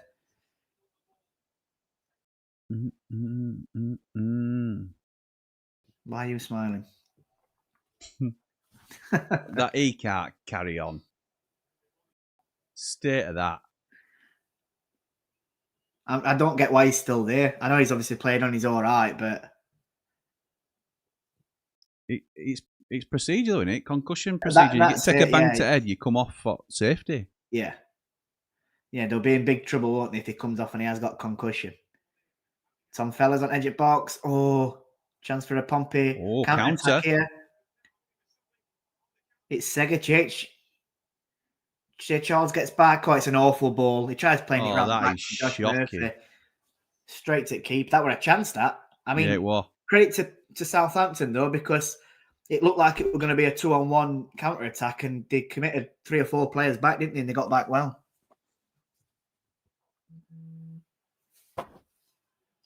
Not you. Yeah. Oh, it's all right. It's just flash score announcing about Ricky Adam. Sheila says Carl Robinson was there at the same time as Ali. He was ex-Portsmouth. JD repping the Ramble on Praise or Grumble. Yeah, Jamie Dumpling were on Praise or Grumble last night. I heard him. Spoke very well, but I think his voice was breaking. Hearing him last night. Now he's a teenager. Yeah, that's it. He's going through puberty, isn't he? So, only joking, Jamie. Jimmy, my Alexa play Kasabian comeback kid has just gone mad. Brilliant. This is going to cost you. I'll have to keep doing that, I'm afraid. Brand says Michael Tong's free kick at the Theatre of Rust was memorable. I were there for that. Brilliant. I were there for that. And then Adi Akinbaye rifled in a volley from edge at box as well, which was an unbelievable finish. I can never remember stuff like that, mate. My memory is so bad. These memories don't leave my mind. Sometimes I can. I used to. I don't know if I can now, but I used to be able to, like, some seasons after, people say, "Oh, what was that scoreline when you played them from 2003?" Oh, I could tell you that. And really, yeah, I'm useless at stuff like that. I can't remember them now, though. They've erased my memory, but yeah, Tony says, 0203 left back were Rob Ullathorne. Wayne Quinn was on loan for a bit. Alan Wright was the year after he joined. Cozzy and Jags were right back. Jags at right back, yeah. Fair enough. Matt's going to catch us later on. Taking another half out. Got to keep her happy. Up the Ramble, up the Blades. Yeah, you'll go for it, pal. If you do it right, Matt, like I'm doing stream here, you can watch this and tell her you're taking her out after. I'm in doghouse, mate. That's what I'm doing. I'm in doghouse for this, mate. I was supposed to. I'm sure she'll come round. But I wasn't expected to be on this morning. I did an hour and a half this morning. I'm on now at middle of the day. I'll be on again tonight for 3MB. Oh! Across it from right side when it Finnazaz gets his left foot to it. It's a bit of a scuff on penalty spot. Directs it towards goal, and Cam Archer gets a flick on it. And it's going into the far corner, but keeper makes a save. It's really good. Just tell her you'll buy her a Chinese tonight, Jim. She'll come round. Wonder how much Board are putting aside for incoming EFL match brawl fines. Yeah, we need to get better at that, to be fair. Yeah. John Alley slammed a 40-yard thunderbolt against the Villa in 2003. It was jaw-dropping. I can't remember that. I can't remember that. Fulham or Chelsea. Can't remember. Oh yeah, would it when they played at QPR's ground? Because they're having theirs sorted out. Might have been, yeah. But like from off, like inside his own half, and he just did a left foot volley, and it was an absolute belter. I don't remember that now. Rob Page, who's that? Said Jamie Dumpling. He'd never heard of him. Yeah, disgraceful. United's captain that only got us to the playoff final that season. Terrible, Jamie. 2 semi-finals. Yeah, 2. Rest in peace, Ricky Hatton, says Martin. Absolutely. Dino says, my God, rest in peace, Ricky Hatton. I know it's off subject, but what a shock. It's a real shocker. Yes. A real shocker. Michael Tong free kick at the lane against West Ham, I think it was. Yeah, there was that one when we were in Premier League, weren't it? 3-0 game where we beat 3-0, yeah. Ronstead scored at Cop End, didn't he? And Michael Tong hit a thunderbolt into the top keeper's top left from edge of box. Half time. Oh, mate.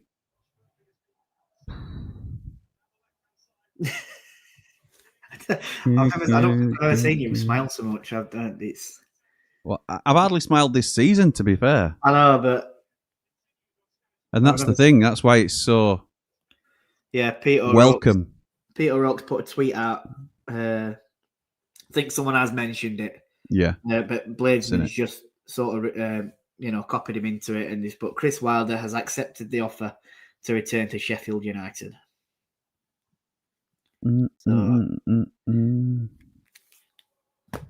Credit to Peter O'Rourke who's put it out there. We can now say that it looks like it's 100% on, even though Jim did say that. But it's he's been first to this as Peter O'Rourke. I think from what I've seen, I'd credit Peter O'Rourke with all this news. To be honest, where's Luca when we need him? Luca Bendoni, yeah. Yeah, shout. Fair play to... I know Alex Crook followed shortly, but I think Peter O'Rourke went first to say that Ruben Sayers has been sacked. That's when I went live. He'd released that 20 minutes since, I think. Yeah. Could do a Jamie Dumpling every hour. Blades love a 1 o'clock announcement. And also, I want to mention Danny Hall, who last night put out that he broke that United had been speaking to Wilder. Yeah, he did. So it wasn't the fact... I know it wasn't that... He broke that Sayers had been sacked or that it actually happened, but Danny Hall, at first I heard that they were talking to Chris Wilder again about it. So, you've got to credit the people that get you the news. What do you think of that first half then, Jim? Enjoyed it. No. Enjoyed it. I think it started really well. I think Portsmouth were a better team for the first 20, 25 minutes, and then it sort of petered out a little bit. But it's been all right. It's not... All right. It's not been a boring, even though it's 0-0. It's not been a boring 0-0 game, has it? No, it hasn't. It hasn't at all. And then obviously we had that chance, didn't we? God, who were it now? Dazelle, weren't it? Rattled bar. Yeah, smash bar, yeah. You know, it could have been Come out with a nice little flick on for Southampton. Yeah. What a player. What a player. I tell you what, you'll be bleeding hoping he comes back in January to Blades, won't you? I'd take him in a heartbeat, mate. I think I'd take him in I've given him some stick, and I think I'd take him in this division because he's been proven at this level, hasn't he, before? Yeah. To be a goal scorer. I'm not sure if if he ever went back up again. I'm not too fussed. I don't think he's got time ahead of him. I don't class him as I think he's going to be a Premier League striker, and he might prove me wrong, but I think he's a good striker at this level, at Championship level. Rob Page is now Liverpool under-21 coach, says Andrew. Interesting, because obviously last big position he held was Wales manager. Yeah. And he started off all right there as well. Yeah, he did. I'd take him as an assistant manager. Yeah. Yeah, no, I'd definitely not say no to him. Definitely not say no to that. If Nil's not available, obviously. Yeah. So it'll be tight in this division. Apart from the Pigs, it'll be well adrift when they get the points deduction. And as a question, will they beat Toy Town's 23-point total? Yeah, well, if they get to minus points as well, they're going to be struggling to get to that, aren't they? I watched them yesterday. So I got time in the afternoon, so I stuck it on. And yeah, they're not very good. And I'm sure a lot of Wednesday fans would agree with that if they were watching anyway. Yeah, they were poor, weren't they? Defensively, they were very poor. I do a shit. Credit to Bristol City because they played their own game and they played some nice football at times and found it easy to get in behind. And it probably could have been more than 3 at half time. Second half, Bristol City sort of, they didn't need to push. They knew they got game won and they just sort game out really. But yeah, they're in trouble Wednesday. They're definitely in trouble. But they know that themselves. They're not daft. Hang on.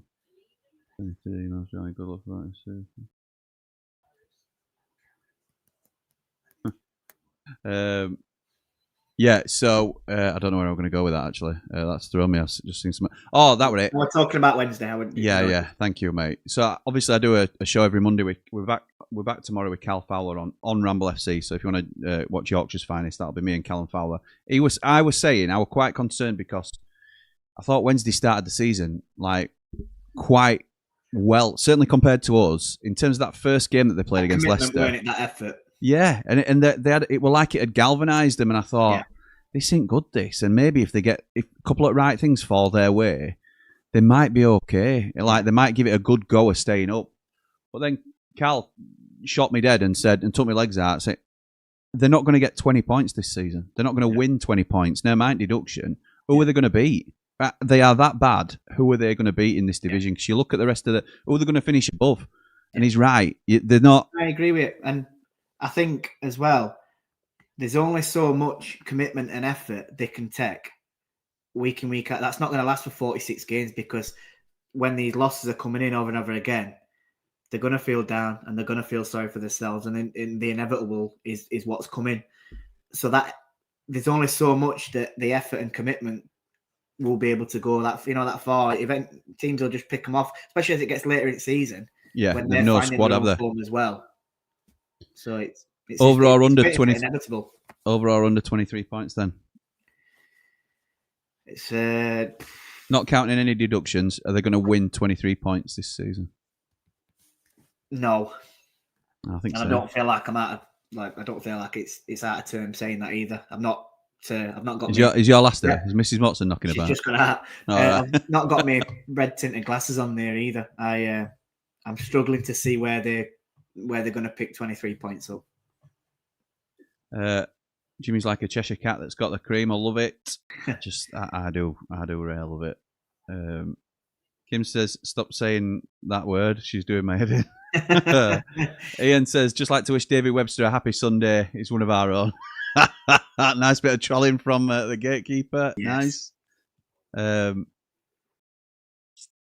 If they get a points deduction, will they even get out of the minus? Yeah, absolutely. Yeah. Doodle Dude says, happy birthday to Ryan. He's been spoilt rotten today with loads of toys and a new swing. I'm sure he'll be busy trying them all out later. Yeah, happy birthday, right? Ben says, good afternoon, lads. Jamie was saying who is Rob Page, and he used to play for Watford. Yeah, he did. We know, mate. We know. Weren't that where we got him from? We signed him from Watford. We were their captain, weren't he? I think didn't they get to the playoff final previous season?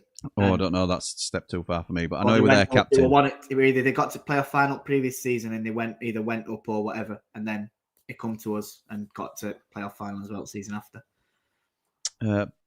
Tex says Archer quit on us when he was here with us.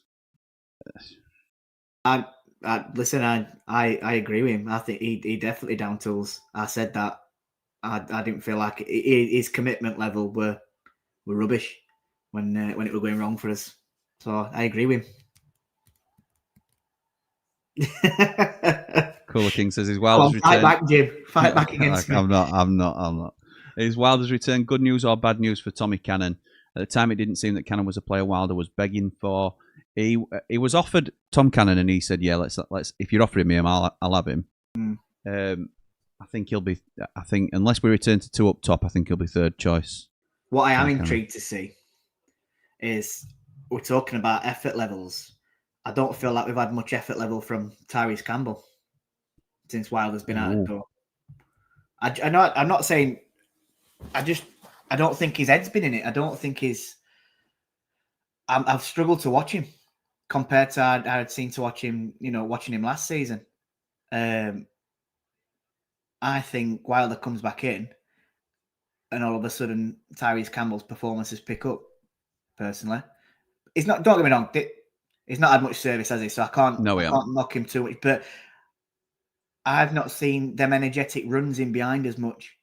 I agree. I agree with that. It's probably commitment's probably wrong, but the runs that we were seeing constantly when Wilder in charge, he'd make them out wide, he'd make them in behind.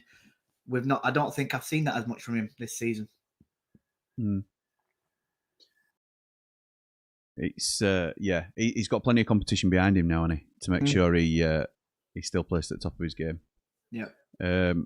Bryce says Wilder may well just get cannon firing, pun intended. Yeah, maybe so. I hope. Do you know what? I hope he does. Yeah, I'd love to see absolutely. it happen. I'd love to see Tom Cannon do well.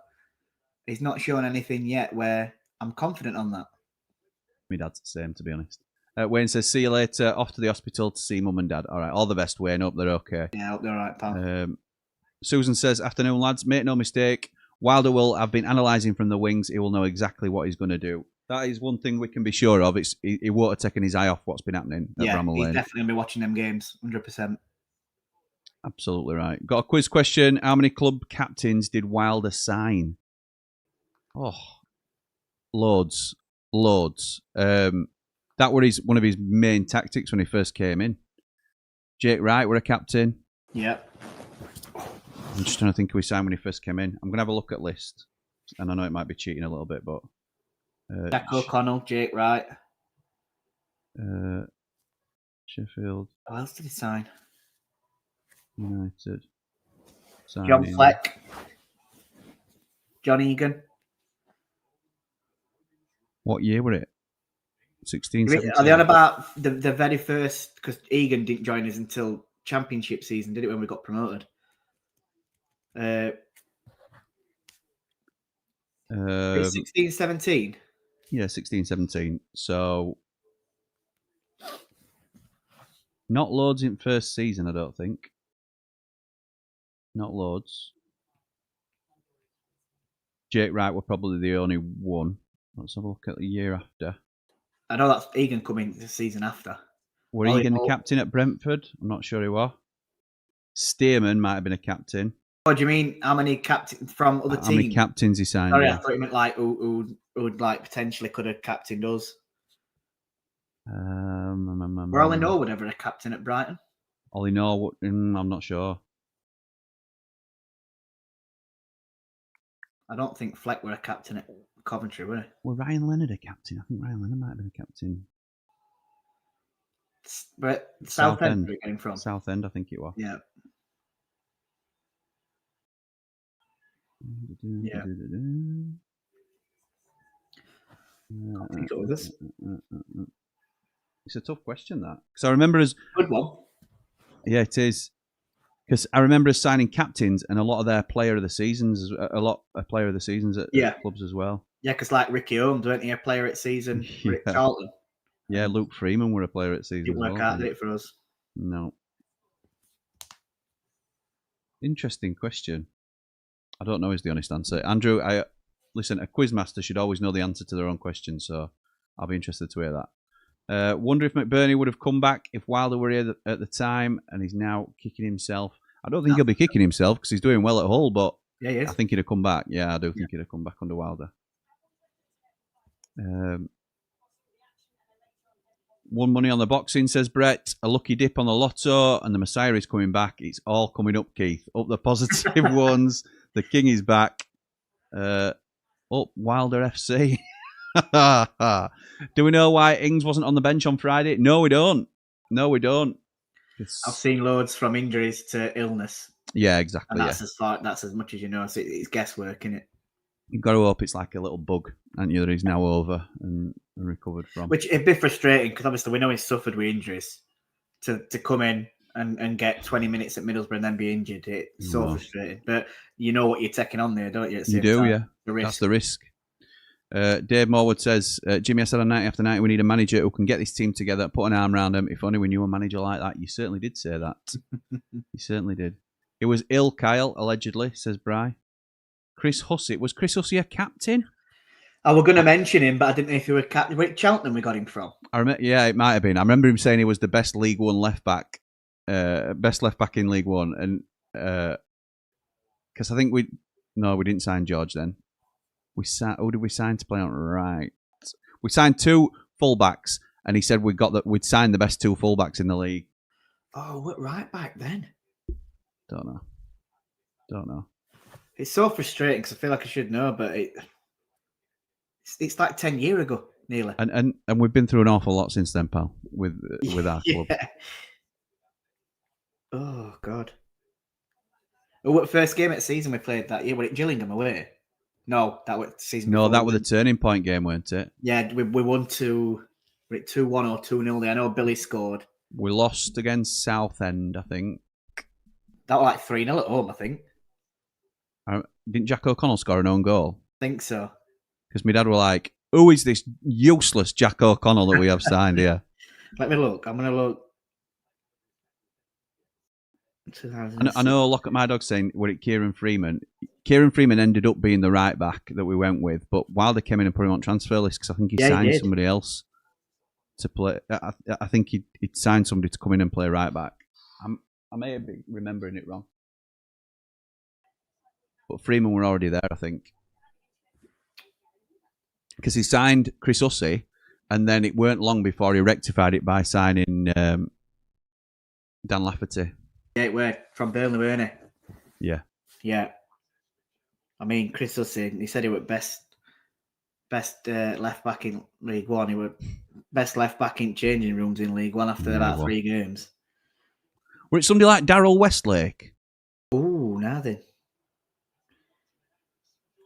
That's not a bad shout. Just trying to look now at fixtures. Struggling to find them. We're about to kick off that second half anyway. I'll keep looking for that while you're... Southampton kickers off.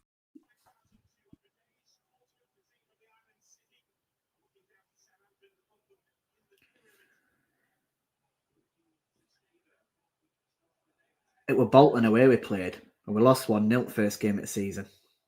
Yes. Yeah, that rings a bell. I don't know if it'll let me look at this. Team lineups, here we go.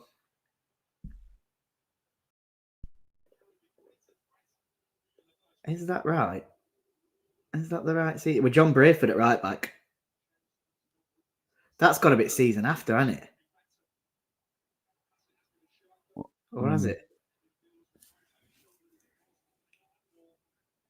He might have started Brayford for the first couple of games, but he got rid of Brayford. George Long in net, Brayford at right back, O'Connell and James Wilson at centre back, Chris Hussey at left back, Bash and Fleck in midfield, Matty Doan on left, Duffy on right, Clark and Sharp up top. Yeah, that were it. And then so we started with John Brayford then, and then that's when he must have got rid of Brayford. And Kieran Freeman coming at right back, didn't he? Yeah, possibly. And obviously we changed formation. So that's what, because we started off that season a 4-4-2. 4 at back, yeah. And we went to 3, didn't we, after them 4 games? Yeah. I think Wednesday bring back Danny Roll. If Wednesday bring back Danny Roll, they might get over the 23-point mark and points deduction. They're not bringing back Danny Roll, pal. Well, we can say that, can't we? But yeah, well, yeah. Expect it to be Wilder, so... I think amount of posture needed to try and get out of that club. Yeah. I think they'll be happy with Emerick Pedersen anyway. They will. He's doing as good a job as if he can keep them together as a team. Nobody's turning on him, are they, or anything? No, you can't, can you? I know James was saying yesterday from your cousin and from Wednesday Till I Die Pod, he was saying that it's the Chancery that's to blame for this, not the manager. I agree with him. It's like Miss Motson come home from match yesterday and she said some fans were booing at half time, and I'm like, how can you boo them players? They're going out there and they are trying they're trying their best. You know that they're not good enough for this level. Yeah. So you can't be blaming any of them. There's only one person to blame, and it's from top. Right. Westlake was left back in that League One season. I thought we were right back Darryl Westlake. I might be wrong. Luke says we're at Brayford. Yeah, we think it might have been.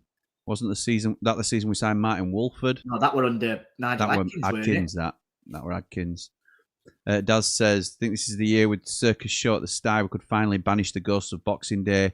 Not great in a house full of pig fans that day. Unfortunately, I'm old enough to have been there.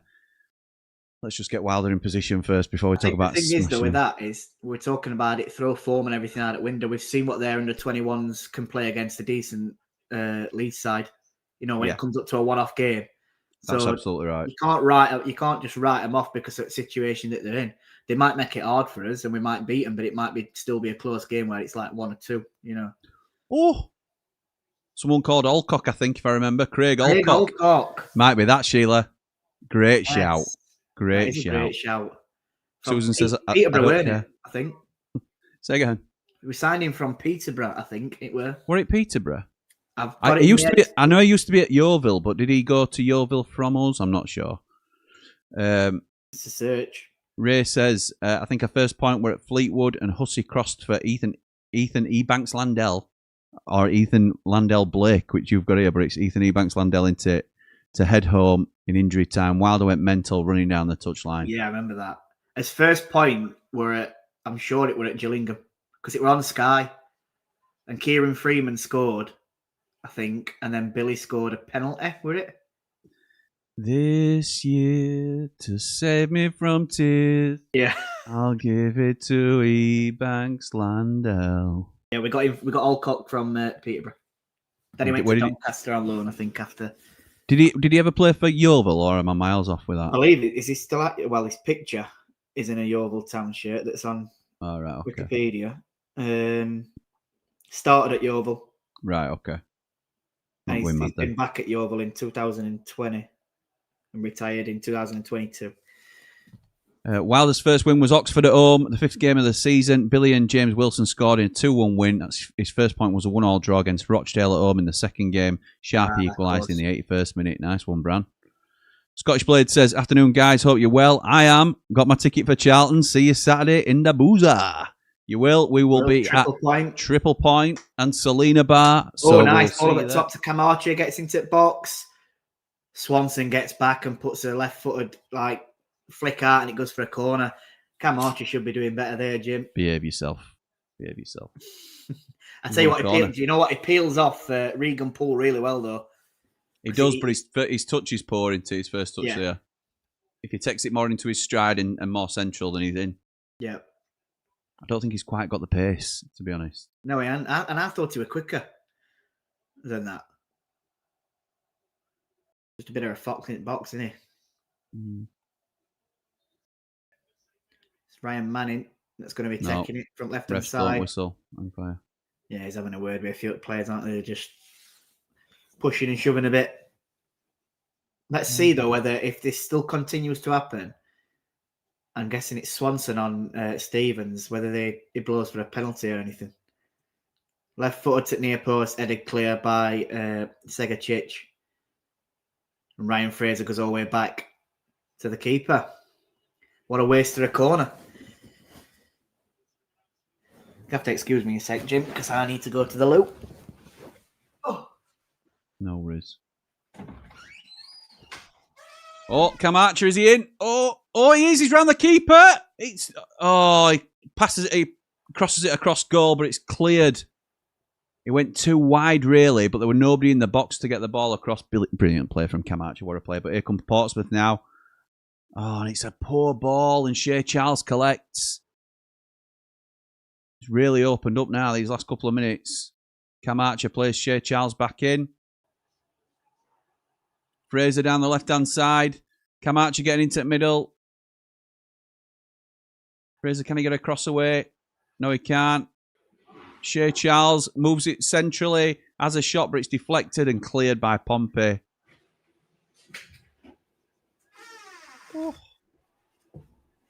Oh, that's a naughty little challenge on the Southampton man, but here comes Southampton now. Right-hand side. Azaz. Tom Fellows now. He's blocked as he tries to get into the box. Mate, Camacho's just rounded keeper and played it across the box, which he had to do because he were too wide. No Southampton man there. Pompey try and break, and it pinballs back towards Southampton end. It's decent. Good stuff. Aye.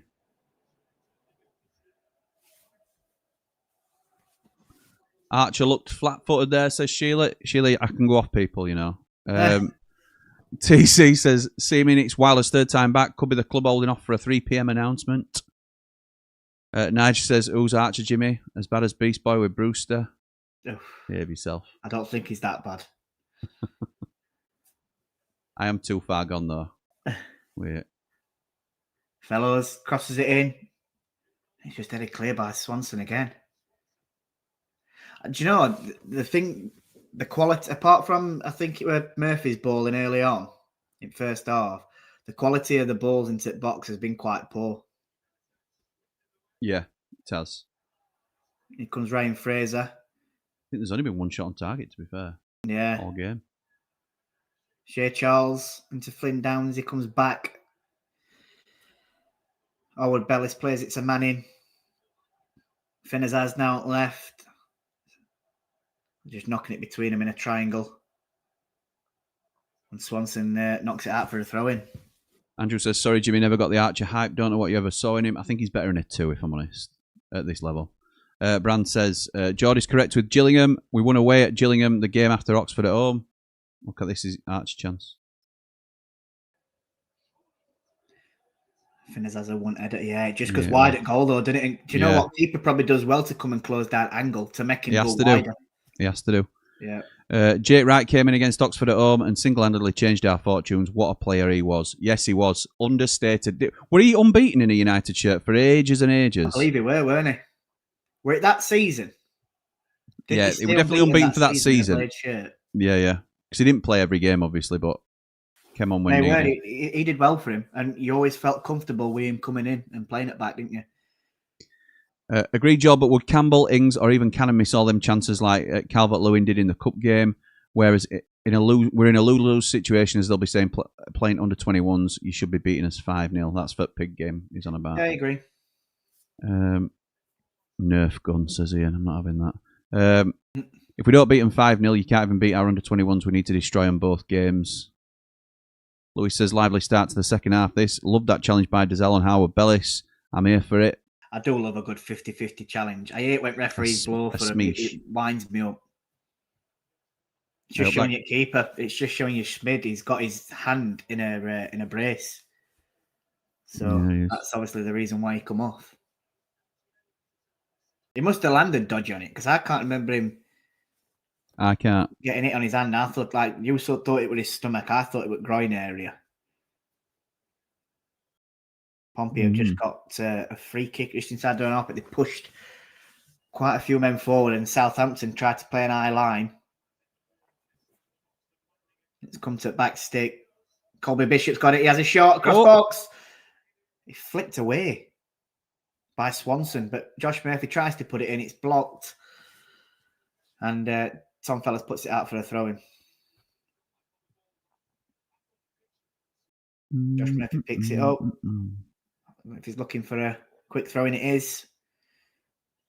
But they come back towards halfway line. And Shaughnessy goes back to keeper for a long ball up.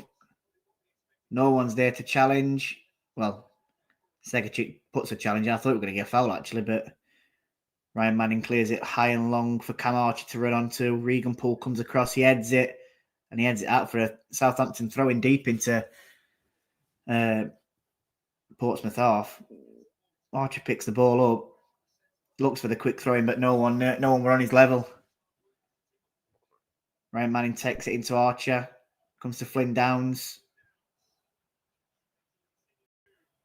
Finnazaz onto his left foot, onto his right, back onto his left. Crosses it in, it takes a deflection in there. Oof.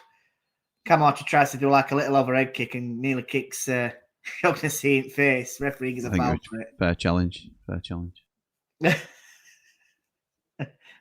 Rose tinted glasses. Great agility by Archer. Unfair at ref to call it, I think. It's been good to watch though this, despite the lack of goals to score. I agree. Enjoyed it. I'm saying. We never lost with Jake in the team. I think he played 32 games out of the 46. Incredible stat. Yeah, that season. I'm sure he stayed the season after, and he lost that record. But I may be wrong. I'm on the same page as that. That's what I thought. But yeah, brilliant record all the same.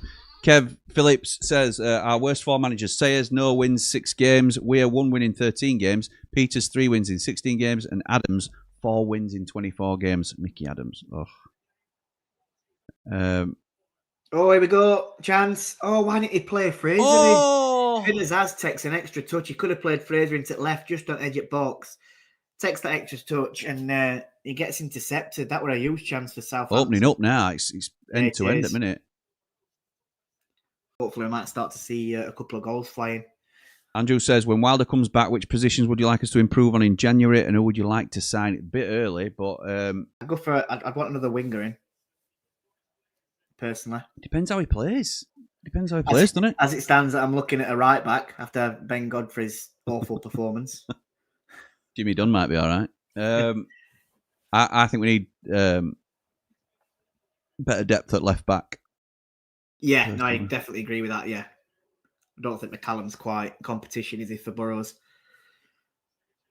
Oh, nice. Oh, no, you're not going to get that. Maybe Bellis playing a dangerous game though. Maybe a backup goalkeeper as well. God, yeah. I'm not confident on Adam Davis, so. Oh God, yeah. Another striker? Would you want another striker? Depending if like Tom Cannon goes out on loan, like you were linked. I'd love us to sign like a Sam Tickle at Wigan, pay like £2 million for him, and send him out on loan somewhere so he's still playing regularly. But we've got him on books just in case somebody comes in for Cooper. Yeah. Yeah.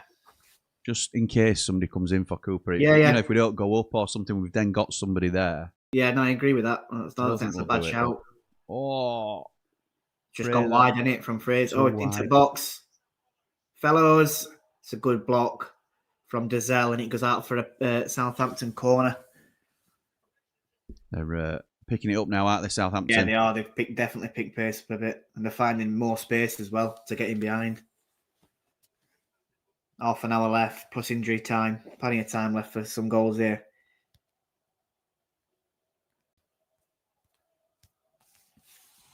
Terrific stats, Kev, says Sheila. Yes, they are good. It's Ryan Fraser, right-footed, outswinger to penalty spot. I think Jack Stevens takes it off Howard Bellis' head there. Ryan Manning puts it back in to the back stick. Shea Charles challenges for it. And Ryan Fraser takes a heavy touch, and it goes out for a goal kick.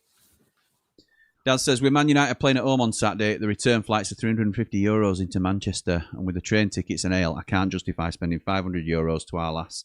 I can to myself, but not to the boss. Gutted. No, mate. I know. They'll have plenty of time. You'll have plenty of time to come back and watch United. Don't worry about that. Isn't there a ferry, Daz? Yeah. Could get a ferry over. No commitment. No commitment at all. Look at my dog says, yeah, because Jake Wright played in the 4-2 game against the Pigs. That was the season after though, weren't it? I think. Has he just had a shot from there? Yeah, he has. Ridiculous. Nige says, Burrows hasn't impressed me while he's been here. Been very hot and cold. I'd signed Charles as backup from the Piggies. Or Piers Charles. I don't think he'll come as backup, to be honest. No. I think he'll go, not to us. If he goes to a Premier League side, he'll be on there. Yeah, it would. But then I think if a Premier League side signs him, it goes out on loan. I don't know why. I mean, it was probably just because he got injured. But say like a West Ham didn't sign him and then just loan him back to Wednesday. Yeah. I could see something like that potentially happening again. It depends. It'll all depend whether they've still got Chansiri in charge as well, won't it? I think if they've got a new owner in by January, I can't see them. They're not going to try and sell Charles, are they? Unless he pushes for a move. And Burrows were very close to being the playoff hero as well, Nige. So, the less said about that, the better, I suppose. Beast Boy says, does anyone know if there's any truth to the Samari and Peck fight at training, and that's why Samari doesn't play? I would be very sceptical on that, to be honest. No, I don't think it's the case. Jake Wright was very underrated. I thought he was a great defender. Yes, he was. Yeah. He was, Nige. Just shows the need. We've done similar now with Ben Mee. The need for an older, experienced head that steadies the ship and calms everybody down. Do we reckon Bindon goes back in January and Wilder brings in a loan of his own lads? Also, do we think he gets a tune out of Barry? Feels like more of a Wilder type player to me. I think Bindon does go back. Yeah. What are your thoughts, Jord, on them? Yeah, no, I agree. I've not been massively impressed with Bindon, and now we've got other players who I think are better than him that's coming at centre half. Yeah, there's every chance that we use that loan spot up for someone else. So I won't be surprised at all. And like Sabari, it's Wilder's that type of ball into the box. Oh, No, it's gone clear. Wilder's that type of good man manager to put an arm around him, and try and help him out. He's only a young lad. Yeah. So I think he could get a tune out of him potentially. Graham Bailey is linking Weir for a technical director role at the Blades to avoid another Sayers situation in the future. Thoughts? We've already touched on this actually, Scott, but and Jord said it first, and I agree. Just because he had a poor spell as manager, that were his first. I believe that were his first behind-the-scenes role after playing. Yeah, and it don't mean he's a poor technical director or a sporting director or director of football, whatever you want to call him. I don't honestly know too much difference between the roles. I'd have to look into it a little bit more. But he's been at Brighton for a significant amount of time, and everybody always points to Brighton as to being the club to emulate in terms of certainly squads on a smaller budget than the big hitters.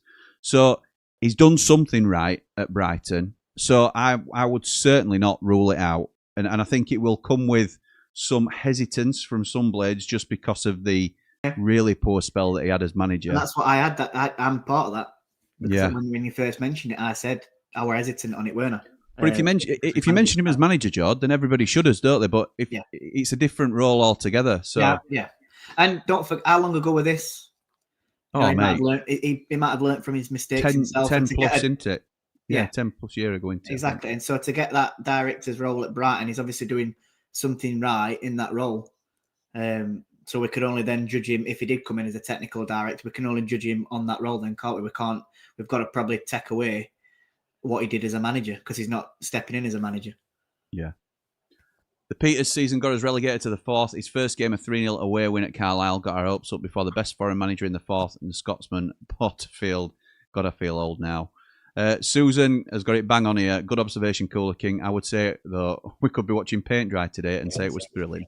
Absolutely right. Nothing's going to dampen our mood today, Susan. Nothing. Other than the horrific news about Ricky Hatton, obviously, which we can't forget. But Russell Martin is under severe pressure. 5 games, no wins. Lost to fans, and rumours suggest the board have had enough. Thoughts? Get him out. You're the Rangers boy, mate. You were never a fan, were you? Get him out. I never wanted him in. I've never been a big fan of him. I don't like his style of football. I think there were reports that when Southampton won that playoff final, the players played completely against his tactics to win that game. And that's come from a few Southampton fans that I've read on X as well. So I've never been a big fan of him. I think it's too big a job for him. Just like we say, as it were, too big a job for him. And who do you want? I'd take Steven Gerrard back if it's a possibility. But there's other names that are coming out there now, aren't there? Sean Dyche will link to it. I'd take 100% take Sean Dyche up there. That'd be a brilliant job for him. People like that, Gerrard, Dyche. I think the Gerrard thing comes back in as similar as what Wilder did. The last person to get success at Rangers with Gerrard. Would Beale go back in with him, do you reckon, though? Gerrard? I don't think many. Because a lot of people thought that was the successful combination, didn't they? And obviously Beale took over and he was just as bad as Russell Martin, to be quite honest. So it's just, I think it's just not working. It's not working for him. And I mean, to be 9th in league, not winning in a league game after 5 for a team like Rangers in that division. It's worse than Sheffield United, that division is pathetic. It's worse than Sheffield United, that. Yeah, it's absolutely pathetic. Well, I don't know if it is. And Celtic aren't exactly, when we played Celtic last weekend, they weren't no special. They're not playing like they were last season and you're confident in Art's the top at league as it stands. I think Celtic were playing today. He needs to go. They need a new direction than Russell Martin. And I don't think players are playing for him either. These boys says, can't wait for Charlton at home. The lane will be rocking. Yes, it will. Yes, it will. Can't wait myself. Dad says, Jord, when I first moved over to Ireland, I used to do the ferry route overnight from Dublin to Liverpool, train from Liverpool to Manchester, then on to Sheffield for game, then did the return on a Sunday for work on the Monday morning. That was the 4th division days. Nice, mate. That's commitment, to be honest. That's commitment, that. Dave Morwood saying, Nixon's reporting Chansiri is getting investors to help run them so he can stay. The King comes back and Chansiri stays. A great Sheffield double. Oh, can you imagine? So he's rather than a sale, he's getting investors in so he can stay. Brilliant. Well, there were supposedly there were 6 people in suits in the director's box at Hillsborough yesterday. So they either could be investors or there could be people trying to by the club, I think is what how you look at that. Here comes Southampton again.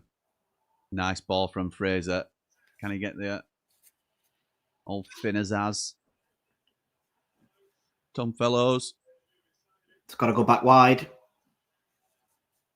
Azaz again. Oh, cross. That just proves my point. What I said earlier. They get into the box, and then the quality of the ball into the box is poor, really poor. Cooler King says, I don't know the terms of the loan, but if Louis Barry isn't playing regularly, the Villa might recall him and try and flog him in January. Wouldn't surprise me at all, that. Yeah. Wouldn't surprise me at all. Lee says, in the airport lounge and thinking about a director of football above Wilder, what about Nilly moving upstairs? Got a great connections and knows the game inside out. Promote from within and make McSheffrey assistant manager. McSheffrey? That's not a bad shout. He's been working. He's been working at club for a bit now, and it's under 21's manager. So again, I wouldn't be against that. The experience of Nilly is in his favour, but I'm under the impression, and it may be wrong, it's just an assumption, I think Nilly has got half an eye on retirement. Right. So I don't know whether that's true. It's just from little bits I hear. So yeah, I would expect Nilly to phase himself out before Wilder does, if you know what I mean. So I think him to become Wilder's boss essentially would be a bit of a strange direction to go, but it might not. The thing is with Nilly, he's been in football a long time now. Yeah, yes. And this might be, it might come back now, and that might be his last. Or he might have had some time out, and he might feel refreshed and want to go again. We'll see. We've got to wait and see. They've not even announced that Sayers has gone yet. Exactly. Yeah, it's crazy, isn't it? And we're already picking director of football over Wilder. Any director of football will be run past Wilder so he can work with him, says Bry. Maybe if we get Weir in as technical director, we can borrow a few ideas and AI things from Brighton to help us longer term. Well, we could do what Ipswich has done and pay Brighton to use that system, couldn't we? Yeah, possibly. Ben says, I think Wilder should bring in Ryan Manning in the next window for McCallum at left back and send Godfrey back to Italy and bring in a replacement. But who would you like to see and would love to see? Would love to see Gassama come to the Blades as a winger. So we're not going to get Ryan Manning. Why would Southampton sell their starting left back to us? And we won't sign him because he might start over Burrows, but we're very happy with Burrows at the level. So I don't think Manning will happen, unfortunately. Godfrey, one poor performance against Ipswich. I don't think you can write him off completely. I still think he's a good player for us, a good signing for us. He's expensive. But as I say, I don't know, to be honest. I want to see how he sets up first, and then we'll be able to make an assessment on who we think we need, because the formation and the style that we play. It's a great tackle from behind. What a challenge. That does help. Look like we're going to pull trigger, doesn't it? Ryan Fraser. Steps over the ball, left-footed cross into the box again. Poor cross to nobody. Oh. It's cleared only onto Murphy back. Box. Ryan Manning with left foot. Have a shot, lad. He crosses it to back stick. That's a better ball in. Yeah, it is. Tom Fellas has a shot. It's deflected. It goes over the bar. It's a corner. See though, that one bit of quality, Ryan Manning puts it in. Right. It's a right Barnett, that in crowd. Puts a decent cross in. Finally gets to a target and they get a shot off on goal. It's a good block. Had to be a wig, that. Had to be a wig. You wouldn't.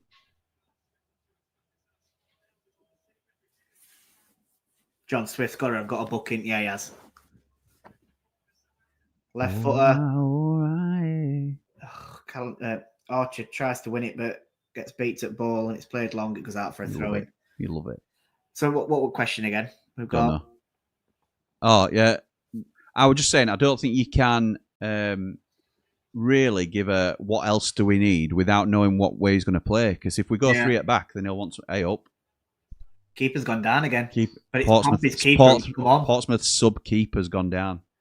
At first they were like, I thought he got a bit of cramp, funnily enough, because I thought, but now is he sort of got his leg up as if his hamstring or anything? They've not got another keeper on bench, have they? So it's going to be an outfield player to go in. It's going to be a Jags situation. 6 people in suits at the Wednesday game were probably bailiffs, Jord says Lee. Brilliant. Bry says, to be honest, the Scottish Prem is so predictable. Celtic Rangers just swap places as 1 and 2. That's what Jord's saying, though, Bry. It should be that, which is disappointing in itself. But Rangers are 9th at the minute. That's what you're There's aiming only for three at least places second. below that. Yeah. There's only 12 teams in that division. It's absolutely with the money that they've spent as well in summer, because they've all right. They've recruited some money from selling Igaman to Lille, but they have spent some money still this summer, and to be in 9th position, it is absolutely ridiculous in that division. And they're out of Champions League as well. Louis says, scenario, Jimmy and Jordan, I appreciate this is getting ahead of myself, but what happens if we don't go up at the end of this season? Still think that will be the remit. Do they keep him next time? Jord? Depends how the season goes. I think if we get high up and finish 3rd, and then if they're losing playoff final again, do they think, right, we'll give him another crack at it because he's come in? Southampton have thrown this game, by the way. They've just taken Cameron Archer off. I think it looks like they've gone 4-4-2 because Azaz and Archer have come off with one other, but they've brought Armstrong and can't remember who else they brought on as the striker. They brought 2 strikers on, Armstrong and somebody else. Is it Ross Stewart? Yeah, Ross Stewart, thank you. They absolutely keep him. Yeah, they do, because he's proven to be a steady pair of hands. So avoiding relegation is a success this season. I think the remit will be playoffs. Yeah. And I think Wilder will get us pretty damn close. So we'll have to wait and see. But I think they should definitely keep him. 100%. I think they should. Yeah. I think. Otherwise, it's just whether they will or not. But have we heard why half the backroom staff left at all? Cadamartri and that better offers, I think, didn't you, Sir Jord, yesterday? Yeah. Well, Cadamartri, because people were like saying what is going off at Lane. Obviously, we were losing games, and then staff were leaving. And Danny Cadamartri put out like that they've had, it's nothing to do with what's going off. It were more a case of people, I think, trying to better themselves at Premier League teams, getting offers from, jobs in a division higher up. Hence, Jack Lester as well, getting Brentford job. So, just fair play. You can't fault them for that, can they? They're obviously putting the family first as well, earning more money. Absolutely, mate. And managing teams that are higher up than us. Not managing, you know what I mean? Sorry, coaching. Yeah, part of it's part of that career progression, isn't it? Leaning towards thinking they were not Sayers staff. Well, Daz says 6 million suits. Certainly, they were the right game to watch that shower. There's a great investment opportunity to own a comatose minnow. It'd more than double your money for players and ground. Jamie Dumpling says, I feel like I'm watching the Still City derby. No one wants to make a mistake. It's so low scoring. And just clocked, we haven't heard from David Webster for a while now. For now. We'll wait and see. We might not hear from him for a while either. There'll be a minute's applause at the Manchester derby today for Ricky Hatton. That's good to hear. Rightly so. Andrew Booth says, Jamal Lewis as a free agent backup at left back would be a good signing. Yeah, I had mentioned that before, to be honest. Do the Oxlade-Chamberlain rumours return with Wilder coming back? Maybe. Jamal Lewis would be a good signing. I don't think we'll do it yet, though, because we have still got Sam McCallum. I think it'll be more a case of when we can get him out. Yeah. Then we'll... He's not old, is he, either, Jamal? About, what is he? He's in his late 20s? I'd have said so. I'll have a look. Jamal Lewis. It's not exactly like you're signing an old free agent there, are you? It's 27. 27-year-old, so it's... I'm guessing injuries has stopped him. Yeah, he must have regressed quite a bit. Yeah. It's an eyeball up. Ross Stewart in behind. Armstrong takes a shot. Great block. Great block for, I think it was John Swift, that. No, it was centre half, Regan Poole. Had 2 to go. Oh, I forgot about that. You haven't won it. Yep. Tambo chaps won it. Can't believe it. I never win on match bingo. I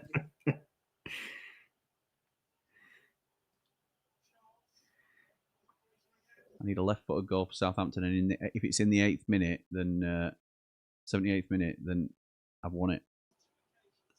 I need a headed goal for Southampton, an offside for Portsmouth, a yellow card in any minute in ending 1, and 1 minute added time. So I'm 4 off for 2 lines. So I don't think I'm going to get close today. Ball goes back to the keeper. He tries to clear it long from his injured thigh that he was complaining about. Goes out for a throw. It's a quick throw in. It's Adam Armstrong into Ryan Manning. Cuts back. Come on, get it crossed in. Crosses ball in. It's headed clear again. And Colby Bishop just whacks it up over the halfway line. It's been mostly Southampton, hasn't it, this second half? Yeah, it has. But I think credit to Pompey, they've defended quite well. They've been very compact. And they've been committed as well when them shots have come in from on edge at box, they're throwing bodies on line to block it.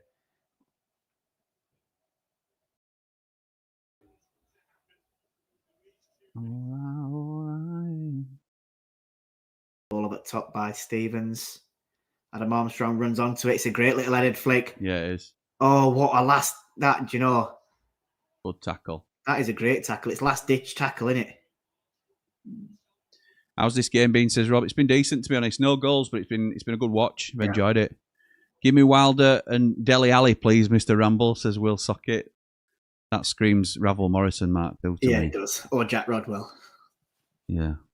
We'll hear from David Webster after Wilder's first told you so defeat. Yeah, possibly. Not as feisty as I thought it would be. Nothing this game on the Steel City derby. Ryan Fraser. Oh, they were pulling on shirt in box there. Referee didn't see it. Headed clear. Ball goes back into the box. No Southampton player challenging. Regan Poole heads it clear again. Another good tackle from Pompey, but Fellows comes away with it and gets it played back to him. Ryan Fraser makes a running behind, but he comes back centrally. Flynn Downs into Ryan Fraser now. Let's go out for a corner. Well done. Well done.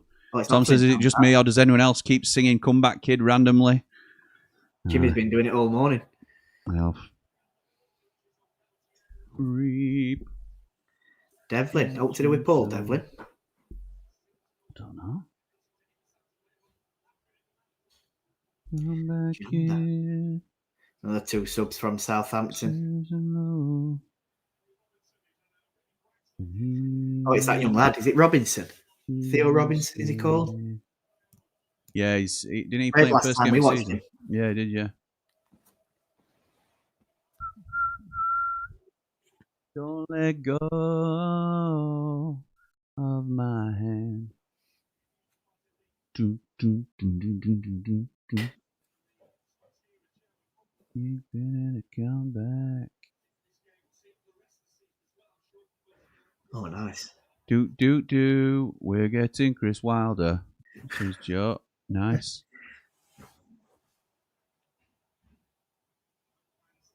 He's offside. Yeah. Ball into... That's lazy. Yeah, it is. Pompey didn't need their sub-keeper as they look like twins. Pompey first and second choice keepers. They could have swapped shirts and headbands in the dressing room and saved a sub. Yeah, yeah, that's true. Would love Wilder to sign Bamford just so he can recreate the promotion video. Ryan Fraser, that was his last touch at ball for that offside. He's just come off. Been replaced by Robinson, and Fellows has also been replaced by Cienza. Cienza. Never heard of him. No, I don't think I have Brazilian.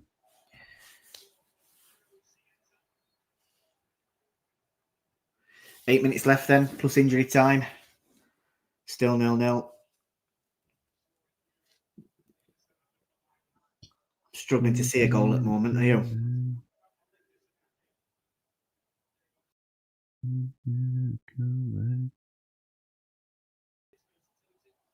I said this yesterday though, didn't I? I think Leicester game. Struggling to see that Leicester are going to score a goal and then 5 minutes later they scored. So. Yeah. You can jinx it if you want, Jord. I'm happy with that. Jacob Murphy down the left, puts the ball into the box. I nearly won a goal and all. That is ridiculous. We're offside. Come to my rescue. So offside. Close. The left so put the ball into the box, weren't it? I think Colby Bishop tries to get on ending it, and he were offside. He misses it, but then it's Devlin at back stick. He gets a touch to it, but it goes just wide. That could have been better timing if that had gone in then.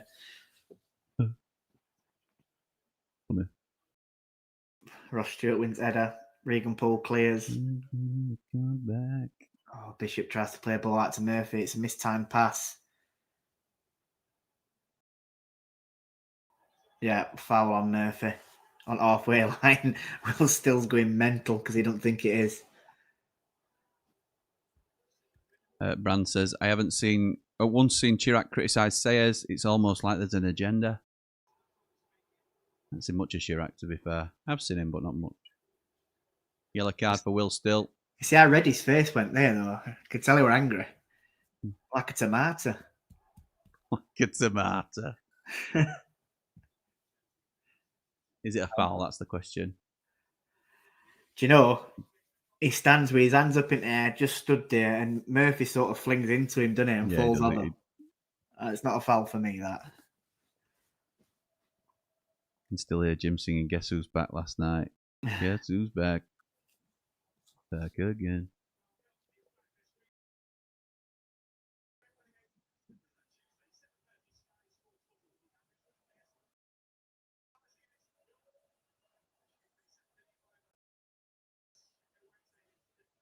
Chris is back.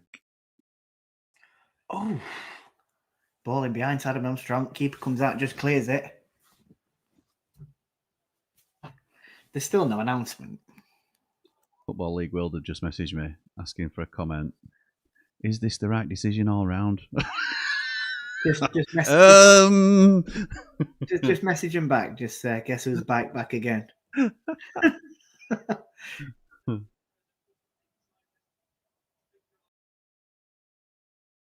Oh dear. Captain Blade saying, where's Chirac?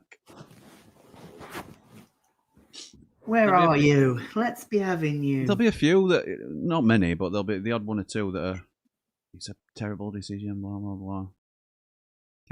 Can't win everybody over, can you? Oh God, this is so weird. I just remember go cold. So just scroll on X, and obviously Ricky Hatton has tweeted last night, and it's obviously what they try and promote is retweeted Paul Merson promoting that Supreme CBD oil. Yeah, and all he puts is he's not wrong. Try it, and then tags him in it, and that must be his last post. Obviously, then they found him this morning. That just sends shivers down your spine, doesn't it? so sad. Yeah, it is. You don't like to speculate, do you? But I think everybody's thinking along the same. They are speculating. It could be natural for all we know. Yeah, it's just you can't speculate, but people are thinking the same, aren't they? And you think he's had his troubles, but I think it's just a case of we just rest in peace, Ricky Hatton, and you know, I'm sure it's people so sad, it'll come out eventually. So sad. Oh shit! Charles out wide to Robinson. Poor ball. Murphy clears. Colby Bishop wins it. It's gone. You know, it's gone really scrappy now, and it's getting towards the game. It's gone so scrappy. Bit of an air of desperation about them both, isn't there? Now? Yeah, definitely. That's silly foul. Stupid fouls. Yeah.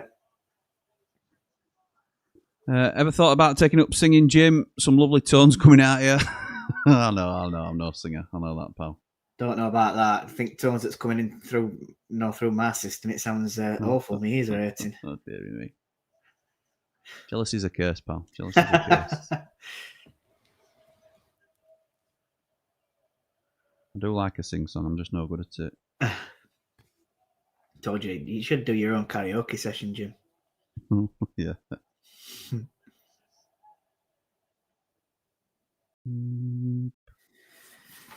How long we got left? 2.5 minutes plus injury time. You see him was up ball now, Jim. It's like cheering Trippier off team. Yeah, he does. It's just like him, to be fair. I didn't see who it were because it's Ogilvy was gone off, so it's left back that's come on. I don't know who it is who's replaced him. Just trying to wait for it to scroll across now. We'll find out.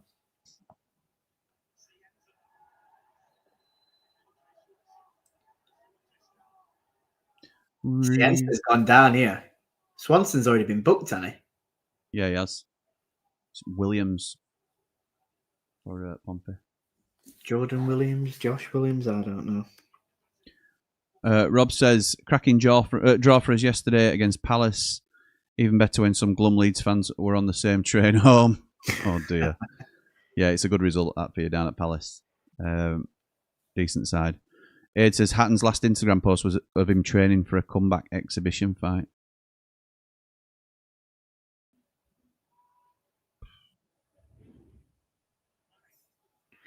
Yeah, well, I'm sure that they'll do a good tribute to him today, won't they, in Manchester Derby?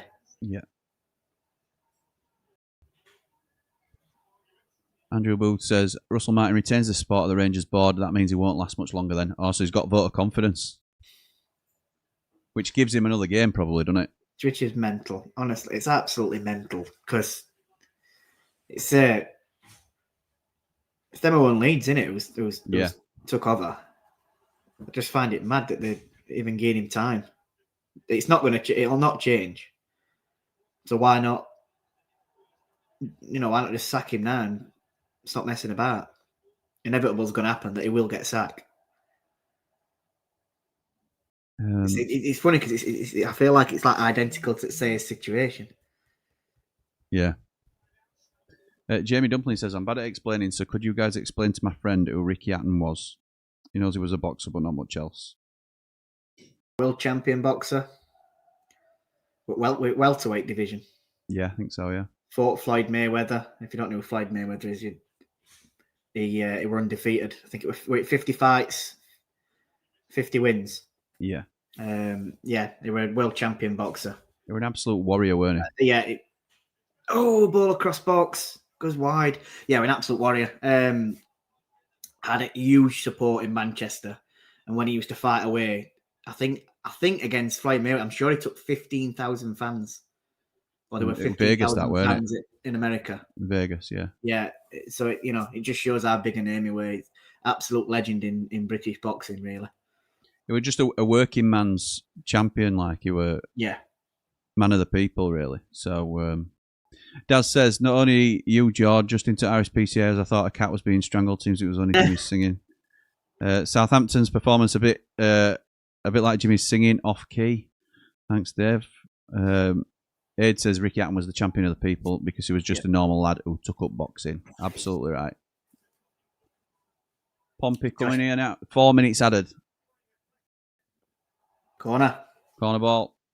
Corner to Pompey. And Josh Murphy does not look comfortable. He's gone down in pain. Slide tackle, weren't it? He got to the byline. He tried to put a left-footed cross in. He's limping away. He's all right. Yeah, he's up now. Oh, what a time to score, Pompey. How many crosses Southampton have put into the box and not converted any of them, and then they put this one in and score? Jamie says, thank you, my friend appreciates it. So Jamie didn't know who Ricky Hatton was. It's absolutely disgraceful. Here we go, corner. It's headed clear by Jack Stevens. Andre Dazelle onto his left foot, back into the box. Bazunu comes out and he claims it. He looks to play a quick one up at top. Go on then. It's a poor kick.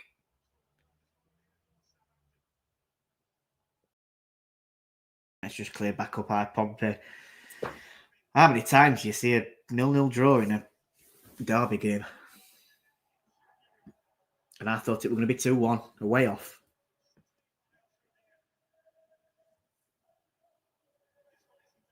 George, you'd be better off with Ricky Martin there. Mine, Russell Martin. Brett says, up to see you guys down at Triple Point on Saturday. If Wilder's back, I might need carrying to the ground. Up the positive ones. I'll be there, pal.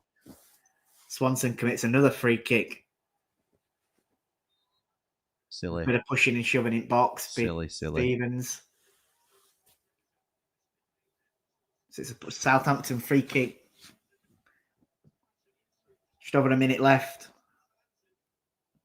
Ryan Manning's looking to whip a left footer into the box. He's just on left hand side near the throwing line, at sideline, at 10 yards in front of the box.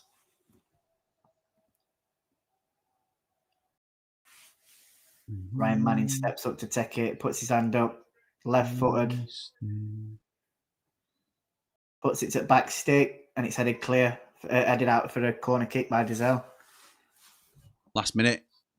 Last chance, really, this, isn't it? Yeah.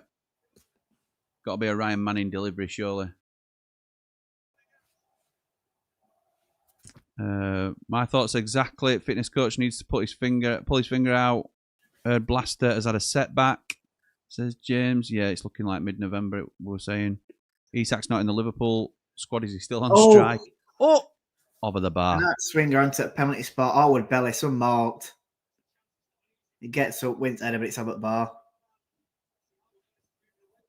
I think that will be the last kick of the game.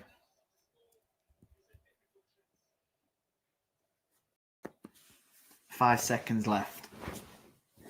Jamie Dumpling saying, wish we'd got Dazelle after that trial, but we wouldn't have seen the rise of Peck. No, thanks. No, thank you. He's at his level with Pompey. Yeah, It's goalkeeper to take the goal kick. I expect Surely referee that's to it. blow his whistle straight away here. No. He's got his whistle and we're going to, I don't know. It looked like he was going to blow his whistle, but decided against it.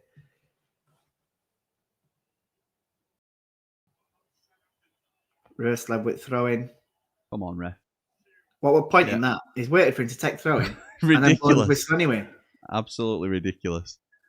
Thanks, guys. Great watch Bit of, along, says Dave Bit Moore. of aggro then.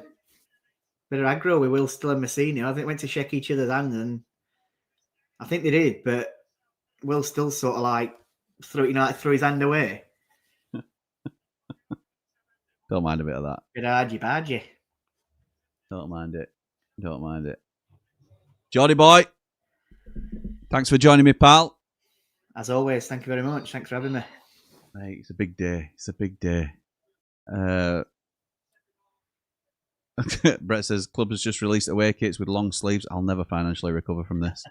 Isak's standing outside Anfield next to a bonfire with his donkey jacket and fingerless gloves on. Any final thoughts on the happenings anywhere in football, Jord? Oh, Maybe at the Lane you might want to talk about? all I'm going to say is happy Chris Wilder Day. We'll see you tonight on 3 Mighty Blades over on Blades Ramble. Up the Blades.